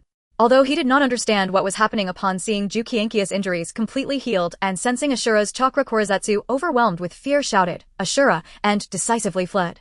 Host Qiuqian. Strength Chunin level Xianglin, 0500. Age 24. Skills 50-50 100% invincible mode. Witness point 0. Technique 5th gate of 8 gates of Duanjia. As he watched the figure of Black Absolute approaching step by step, Qiuqian knew he was doomed this time. Not only was he immobilized from the injuries inflicted by Susanoo, but the most perplexing issue was that the duration of his 50-50 skill had expired. In his negative state, even without injuries, he could not escape from Black Absolute's grasp. No, he still had a glimmer of hope. With the 20 witness points gained from witnessing Tobirama's death, he had just reached a total of 200 witness points. Although being in a negative state, even with his strength raised to Chunin level, it would be of no use. However, after raising his strength, he would obtain a new divine skill. Whether he could survive depended on how powerful the new divine skill was. With that thought, Qiuqian immediately poured all 200 skill points into his strength bar. Consequently, his strength ascended from Genin to Chunin. Usually when elevating from Genin to Chunin, Qiuqian would be most concerned about whose ability he would draw. He had always feared drawing a ninja who could only perform taijutsu, unable to learn ninjutsu. But now he couldn't afford to check whose ability he had drawn. Regardless of which character's chunin level strength he acquired, it couldn't resolve his negative state. Thus he hurriedly glanced at his skill bar. Upon seeing the newly acquired skill, Qiuqian was utterly dumbfounded. Invincible mode, a divine skill gifted by the system, had an absurd name as always. An unrestricted skill, it allowed him to imitate and alter any aura. The skill's characteristic was untraceable. Simp. It was precisely because in Black Absolute's eyes every Asura and Indra might become a seed for reviving his mother. Qiuqian was unaware of this. However, after seeing Black Absolute burrow underground and leave, he couldn't help but breathe a sigh of relief. Black Absolute was far too mysterious. He had clearly stated he lacked strength yet could control Obito and Uchiha Madara. Thus Qiuqian remained extremely wary of Black Absolute. After witnessing Black Absolute's departure, he couldn't focus on studying the changes in his system. Instead, he hurried toward the site of the explosion. Indeed, Uchiha Madara had been rescued by Black Absolute. As for Senju Tobirama, he had been reduced to mere flesh. Looking at the scattered chunks of flesh on the ground, Qiuqian recalled the last look Senju Tobirama had cast his way, filled with trust, reassurance, hope, and entrustment. The future of Konoha, the peace of Konoha, will depend on you to protect it, Qiuqian. The second Hokage Senju Tobirama not only held the title of the fastest in the ninja world, but also was known as the Water God. He made outstanding contributions to the prosperity and development of the village. On his way to sign a treaty with the wreckage of the Cloud Village, he was ambushed by the rebel forces of the Cloud Village Jin Jiao and Yin Jiao, leading to his unfortunate demise at the age of 45. The second Hokage Senju Tobirama not only held the title of the fastest in the ninja world, but was also known as the Water God. He possessed a calm and wise intellect, was highly skilled in researching and developing ninjutsu, and created forbidden techniques, such as the Flying Thunder God technique and Shadow Clone technique, gaining great renown and strength. He also had the strongest insight and perception abilities in the ninja world. Since assuming the role of Hokage, he established the Ninja Academy, committed to cultivating more exceptional ninjas, greatly enhancing the opportunity for commoners to become ninjas. Additionally, he established the Umbu to ensure the safety of Konoha and founded the Konoha police force to stabilize the village further. Under the leadership of the second Hokage Senju Tobirama, the various clans of Konoha, along with all the commoners, truly became one family. It can be said that the second Hokage Senju Tobirama was a Hokage as great as the first. The second Hokage Senju Tobirama, who made outstanding contributions to the prosperity of the village, unfortunately passed away at the age of 45, while on his way to sign a treaty with the wreckage of Qiuqian due to an ambush by the rebel forces, Qin and Jin. Standing before Tobirama's gravestone, Orange Qiuqian recounted his life to the villagers of Konohagakure who came to pay their respects. A few days prior, Orange Qiuqian had wrapped Tobirama's remains in his blue-patterned kimono and brought them back to the village. Subsequently, he convened an emergency meeting with the clan leaders and department heads, including Lady Uzumaki Mito, to announce the news of Tobirama's death. However, he concealed the truth about Tobirama's demise from the villagers. He claimed that Senju Tobirama died in the ambush by Qin and Jin. Before doing all this, Orange Qiuqian first disclosed the truth to Uzumaki Mito and obtained her consent. Mito understood, as Senju Hashirama had previously concealed the false death of Uchiha Madara. Then, under Mito's proposal, the attendees of the meeting chose Orange Qiuqian to temporarily take on the role of the third Hokage, which was unanimously agreed upon by the clan leaders and department heads present. Orange Qiuqian was quite surprised by this outcome. Upon returning to the village, when he privately reported the truth about Tobirama's death to Mito, he learned from her that Tobirama had intended to appoint him as the third Hokage.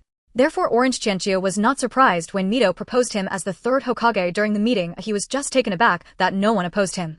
Initially, after hearing Mito's proposal, he had prepared himself for a verbal battle, but surprisingly, there was no opposition.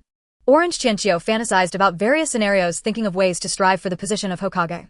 In truth, he did not wish to be Hokage, but to fulfill Senju Tobirama's last wishes, even if he was reluctant. Even if there were obstacles in his way. Even if there were people opposing him. He was determined to become Hokage, yet just as he had prepared himself mentally, he unexpectedly discovered that there were no obstacles, difficulties, or opposition whatsoever. Everyone actually agreed. Was there a conspiracy? With this thought, Orange Qiuqian took a deep breath. He realized with surprise that the Uchiha clan leader must have eaten garlic before coming. Unable to understand, he attributed this strange consensus to Uzumaki Mito's prestige. Orange Qiuqian had truly misjudged. Although Mito held considerable influence as the wife of the first Hokage, it was not enough for everyone to unanimously support his ascension as Hokage. However, he was correct in believing that becoming Hokage was not an easy task. Just like in the original story, Sarutobi Hiruzen could not smoothly succeed as Hokage even after being appointed by Tobirama. Tobirama's appointment merely granted Hiruzen the qualification to become Hokage. It was only with Mito's support and the achievements he had. In addition, Orange Qiuqian had established unparalleled military achievements in this ninja world war. After tensions arose between the Land of Fire and the Land of Wind, he single-handedly quelled the situation. Most importantly, Orange Qiuqian possessed formidable strength. Following the conflict with the Land of Wind, he killed 2 shadow-level strongmen and several peak jonin. He single-handedly annihilated the entire puppet army of Sunigakure and killed the powerful puppet master known as Monzaemon, who was on par with the second Kazekage. Due to this, he was dubbed the God of Death. With qualifications, fame, achievements, and power, Orange Qiuqian could easily become Hokage, much like Namake's Minato in the original work. However, although he had the consent of those present, he still needed the approval of the Fire Country's daimyo to become Hokage. Well, it was merely a symbolic inquiry about the daimyo's opinion. The most crucial factor was still the agreement of the villagers of. The next day, he announced the death of the second Hokage Senju Tobirama to the villagers of Konoha. Following that, a funeral was held for the second Hokage at the Konoha cemetery. Orange Qiuqian recounted Tobirama's life to the villagers who came to pay their respects while feeling somewhat emotional. The last time he stood behind Tobirama as a bodyguard listening to him narrate the life of Hashirama. Little did he expect that just 5 years later, he would stand before Tobirama's gravestone as the third acting Hokage. Being Hokage was indeed no easy task. Would he be the next one? Would it be Hiruzen or Danzo standing before his gravestone to recount his life to the villagers of Konoha? Was he truly prepared to become Hokage? When it came time to protect Konoha, would he be able to sacrifice himself like Hashirama and Tobirama? Orange Qiuqian suddenly felt a sense of confusion. Before his reincarnation, he had fantasized countless times about what it would be like if he were to travel to another world. He thought that if he had a system upon reincarnation, he would use it to become powerful, the strongest in this world. He had also considered that if he were just an ordinary person, he would find a wife, have children, and live a peaceful life. He thought of countless possibilities, but Orange Qiuqian had never considered protecting others, let alone safeguarding a village. As a native of Earth in the 21st century, selfishness is an instinct shared by almost everyone in this era. Orange Qiuqian was no exception, as he only hoped to live well after his reincarnation. Yet after actually reincarnating, he found that he had things he wanted to protect, to guard the village, to safeguard peace. Could he truly do it? Was he really willing to sacrifice his life for the village and for others? Suddenly a drop of water fell on Orange Qiuqian's face, followed by another and another. It was unclear whether it was truly the heavens doing, but just like during Hashirama's funeral, rain unexpectedly began to pour during Tobirama's funeral. Many villagers in mourning shed tears, perhaps saddened by the Hokage's passing, or perhaps worried about who would protect the village's safety after his death. In any case, many people cried. Looking at the tearful villagers, Orange Qiuqian softly murmured in a voice only he could hear, "To have so many people weep for one after death is not so bad." He raised his head to watch the raindrops fall from the sky and closed his eyes, allowing the rain to hit his face. Memories of the moment he was saved by Hashirama during his reincarnation flooded his mind, as did the recollections of celebrating New Year at Hashirama's home, attending Hashirama's funeral, and teaching students alongside Tobirama. He remembered how Tobirama tirelessly imparted wisdom to. Hearing the term will of fire for the first time, Sarutobi, Hiruzen said in confusion. Facing Hiruzen's question, Orange Qiuqian slowly addressed the villagers of Konoha. As long as there are leaves dancing in the wind, the fire will burn. The flames illuminate the village and cause the trees to sprout anew. The will of fire shall never be extinguished. The invincible illusion technique. An unrestricted skill that can mimic and alter any aura. For instance, a practitioner at the Chunin level can change their own aura to resemble that of an elite shinobi, effectively intimidating enemies. Thus it rightly deserves the title of an illusion technique. This technique can imitate and change to utilize any skill, but it only creates an illusion without any substantial physical offensive power. For example, if the user transforms into a Ninetales using shapeshifting, then to outsiders, or in perception the practitioner appears as a Ninetales. However, the transformed Ninetales has no real physical attack power. Passive attribute untraceable. Passive attribute immune to illusions. After attending the funeral for Senju Tobirama and being busy for several days, Orange Qiuqian finally returned home and had time to study the powerful new skill he obtained. Looking at this newly acquired invincible illusion technique, after a long time without any remarks, Orange Qiuqian couldn't help but enter his critical mode again. Why not simply call it the invincible show-off technique instead? Is the system afraid of being censored? After long-term usage, Orange Qiuqian now admits that the bizarre technique gifted by his peculiar system is indeed quite impressive. For instance, the 50-50 technique and the 100% technique, although seemingly useless at first glance. After becoming proficient, Orange Qiuqian has developed their utility. For example, the support role of the 100% technique and a new use discovered during his battle with Uchiha Madara, which can act as a space-time ninjutsu similar to Flying Thunder God. Additionally, the 50-50 technique can be used in conjunction with the 8 Gates technique. Moreover, the 50-50 technique can heal injuries after being activated. In summary, these skills can indeed be classified as divine techniques in certain aspects. With the help of these divine techniques, Orange Qiuqian, who originally had only Genin level strength, has now reached Chunin level strength. Overall, it allows Orange Qiuqian to combat powerful foes like Uchiha Madara in cooperation with. Upon seeing that he had acquired Karen's abilities, Orange Qiuqian felt a bit surprised. Before reaching Chunin level strength, he had actually fantasized about whose abilities he would acquire. For instance, if he obtained Chunin level Sasuke's strength, he could use Chidori. Or Naruto would be nice too, as he could perform Rasengan. And then there's Haku's ice release, which is also impressive. In general, as long as he acquires someone who can use ninjutsu it would be ideal, and the more flashy the better. After all, he has crossed over into the world of Naruto.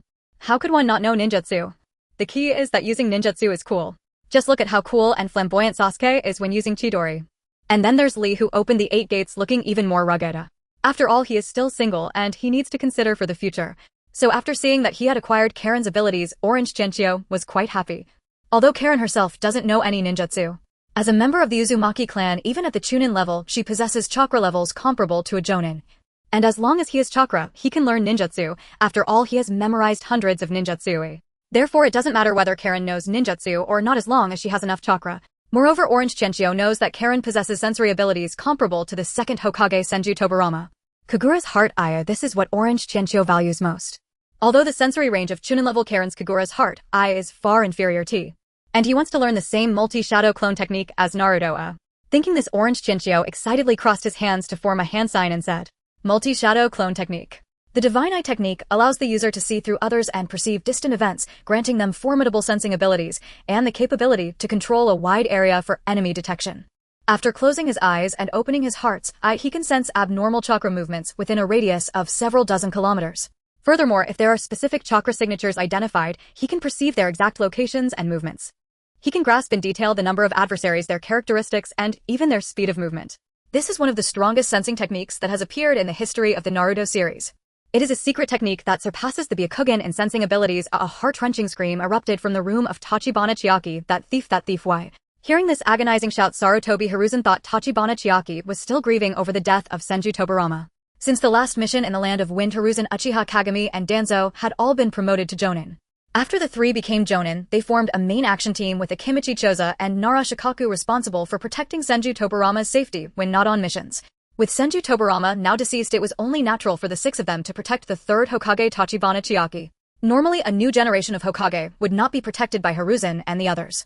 However, Tachibana Chiaki was different. Hiruzen and the others were not only disciples of Senju Tobirama, but also Tachibana Chiaki's disciples. Since there were no missions, Hiruzen teamed up with Mito and Narashir. Is the test paper wet? Or is it expired? It must be expired. How dare they sell outdated goods in the Naruto world? I must make that shop pay. Forget it, since I can't measure anything. Then I'll just try them one by one. A lightning release lightning bolt. It seems it's not lightning nature. Wind release great breakthrough. Not wind either. Fire release great fireball technique. Not fire either. Water release great water ball. Not water either. Earth release heart decapitation technique. After trying them all, Tachibana Chiaki sadly discovered that none of them worked. Tachibana Chiaki never thought himself a genius capable of mastering everything at once. However, as long as one possesses chakra of the corresponding nature, even if one cannot successfully perform the ninjutsu, they should still be able to feel the flow of chakra. Yet after trying everything, Tachibana Chiaki sadly found that his chakra had no nature. Indeed, in the original work, although Karui possessed a large amount of chakra, she had never used ninjutsu. She had only used sensing ninjutsu. Could it be due to that special medical constitution? Though he wasn't sure if it was because of that constitution. But Tachibana Chiaki could confirm that despite having the vast chakra, he had always dreamed if he still couldn't use any ninjutsu. All he wanted was to learn a ninjutsu. Why is it so difficult? That thief, why? At the end of the 9th year in Konoha, known as the Land of Fire, the man dubbed the God of Death, Orange Chenchio, became the 3rd Hokage of the Hidden Leaf Village, standing in the Hokage's office, within the Hokage building. Orange Chenchio couldn't help but feel a sense of nostalgia. He never expected to become Hokage. Moreover, he was surprised to have gained 100 witness points due to witnessing and becoming the 3rd Hokage. This truly delighted Orange Chenchio, alleviating his sorrow of not being able to learn ninjutsu. He gazed at the statue of himself on Hokage Rock. Oh wait, why does it look off? That curly hair, how could that be me? Why does it look so much like that guy? Orange Chenchio was unaware that over the years he had dyed his hair a silvery white curl and often stayed up late, leading him to always wear a dead fish eye expression. Actually, it was due to severe dark circles. In short, aside from a few people, almost everyone assumed that Orange Chenchio was naturally born with silvery white curly hair. Thus, Hokage Rock was constructed in the style of Orange Qiuqian's curly hair. Speaking of which, I wonder if that guy from another world sees his own face carved on Hokage Rock. Extra, the origin of the protagonist's appearance. In another world, there was a place called the Wancher Pavilion. If you want it, I can give it to you. Go find it in the Grand Line. I put all my seaweed there, so Shinpachi, even if you don't have seaweed, you can go find it in the Grand Line. When the time comes, don't say just a year's worth of seaweed. You could have 10 years, 100 years, or even 1,000 years worth of seaweed. Do you understand, Shinpachi? Kagura said earnestly to Shinpachi. Yes, Captain. Shinpachi saluted straightly. Soldier, call me Captain Luffy. Kagura said seriously. Yes, Captain Luffy. Shinpachi complied. Who is it? Kagura suddenly said. Hearing Kagura's words, Shinpachi thought there was an enemy and quickly looked around cautiously. Oh, it's you, Kagura. Continue to Kagura. Who is it? Shinpachi asked nervously, thinking there was an enemy. I anticipated you would come, Kagura said with a smile. Who exactly is it? Why can't I see? Shinpachi thought nervously while continuing to look around. Are you seeking revenge for your deceased comrades, Kakarot? Kagura said disdainfully. Upon hearing that somewhat familiar name, Shinpachi murmured, Are you talking about Krillin? Frisia. Kagura shouted in anger. At this moment, Shinpachi finally realized that Kagura was reading him a comic. He saw Kagura seriously continuing to read. Bang, crackle, whoosh, bang, clatter, beep, beep, beep. Listening to Kagura describe the sounds from the fights in Dragon Ball, 3 black lines appeared on Shinpachi's forehead. Suddenly Jintoki shouted, Jin, why are you joining Kagura in acting foolish? Shinpachi said helplessly, clatter. Beep, beep. Kamehameha. I say you two have had enough. A darkened Shinpachi shot black flames from his eyes. No, Shinpachi, come quickly and look. Jintoki sat up from the sofa, placing the comic on the coffee table, looking shocked to seeing Jintoki's astonished expression. Shinpachi and Kagura turned to look at the comic in Jintoki's hand. Oh, what the heck? Shinpachi exclaimed in surprise upon seeing the content of the comic. Jintoki, it turns out to be. Kagura also exclaimed in surprise at the third Hokage. Kagura NS. Inside the Hokage office, orange-haired Qiuqian sat at his desk, dealing with a towering pile of documents. It's exhausting being Hokage. I should have known it would be this tiring. I shouldn't have agreed to the trust placed in me by Hashirama and Tobirama. I truly can't understand why Danzo is so eager to become Hokage. It's far more comfortable being his root division leader. And that little brat Naruto keeps insisting on becoming Hokage. I wonder if he'll regret it once he actually does. Knock knock. Just as I was mumbling about Danzo, Shimura Danzo walked into the Hokage office. Lord Hokage, he said respectfully. It's Danzo, isn't it? Didn't I say you could just call me sensei like before? Qiuqian replied with a smile. Yes, Lord Hokage, Danzo responded respectfully. Danzo really isn't charming at all, but his clear distinction between public and private matters can't be said to be a bad trait. In fact, it's quite suitable for a leader. Hearing Danzo still call him Lord Hokage, Qiuqian couldn't help but think, was the trip to the land of thunder smooth? By the way, what about Hiruzen? Knowing Danzo's character, Qiuqian didn't correct him, and the second reason was to give them some merits. Despite the seemingly simple task of transporting the corpses of the Reikage and the brothers Kin and Jin, it is indeed a rank mission. Of course, this task was classified as a rank for a reason. After all, returning the corpses is secondary. The true purpose is to hold Qiuqian accountable for this incident, to compensate for the death of the second Hokage. Thus the difficulty of this task is quite high. Therefore Qiuqian was still very concerned that the two of them might not complete the task. Moreover, seeing only Danzo reporting back to him made Qiuqian worry about what might have happened to Hiruzen. Of course, if Hiruzen had really died, Danzo would have immediately reported back. So Hiruzen should be fine. However, it's possible that Qiuqian was unwilling to take responsibility for this matter, leading to a conflict between Hiruzen and the ninjas from Qiuqian, resulting in Hiruzen getting injured, which is why he didn't report back to him with Danzo.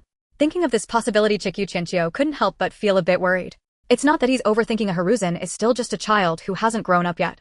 His temper is somewhat like a monkey, and he is far from the man who would later be known as the bear of the shinobi world. Everything went smoothly. The Land of Thunder has compensated, and the son of the second Reikage, who is now the third Reikage, hopes to continue the alliance agreement with Konoha. As for Hiruzen, he is currently handling the compensation transfer procedures brought back from Qiuqian. Danzo replied respectfully, his head slightly bowed. Upon hearing Danzo's response and knowing that Hiruzen was safe and that the mission was successfully completed. Or has the plot changed again and the third Reikage has been replaced? What Qiuqian didn't know was that the plot hadn't changed, to the third Reikage was still the same one he remembered. Indeed, the third Reikage had a fiery temper, but Qiuqian was in the wrong in this matter. Even though the second Reikage was dead, the ambushers were ultimately Qiuqian's Kin and Jin.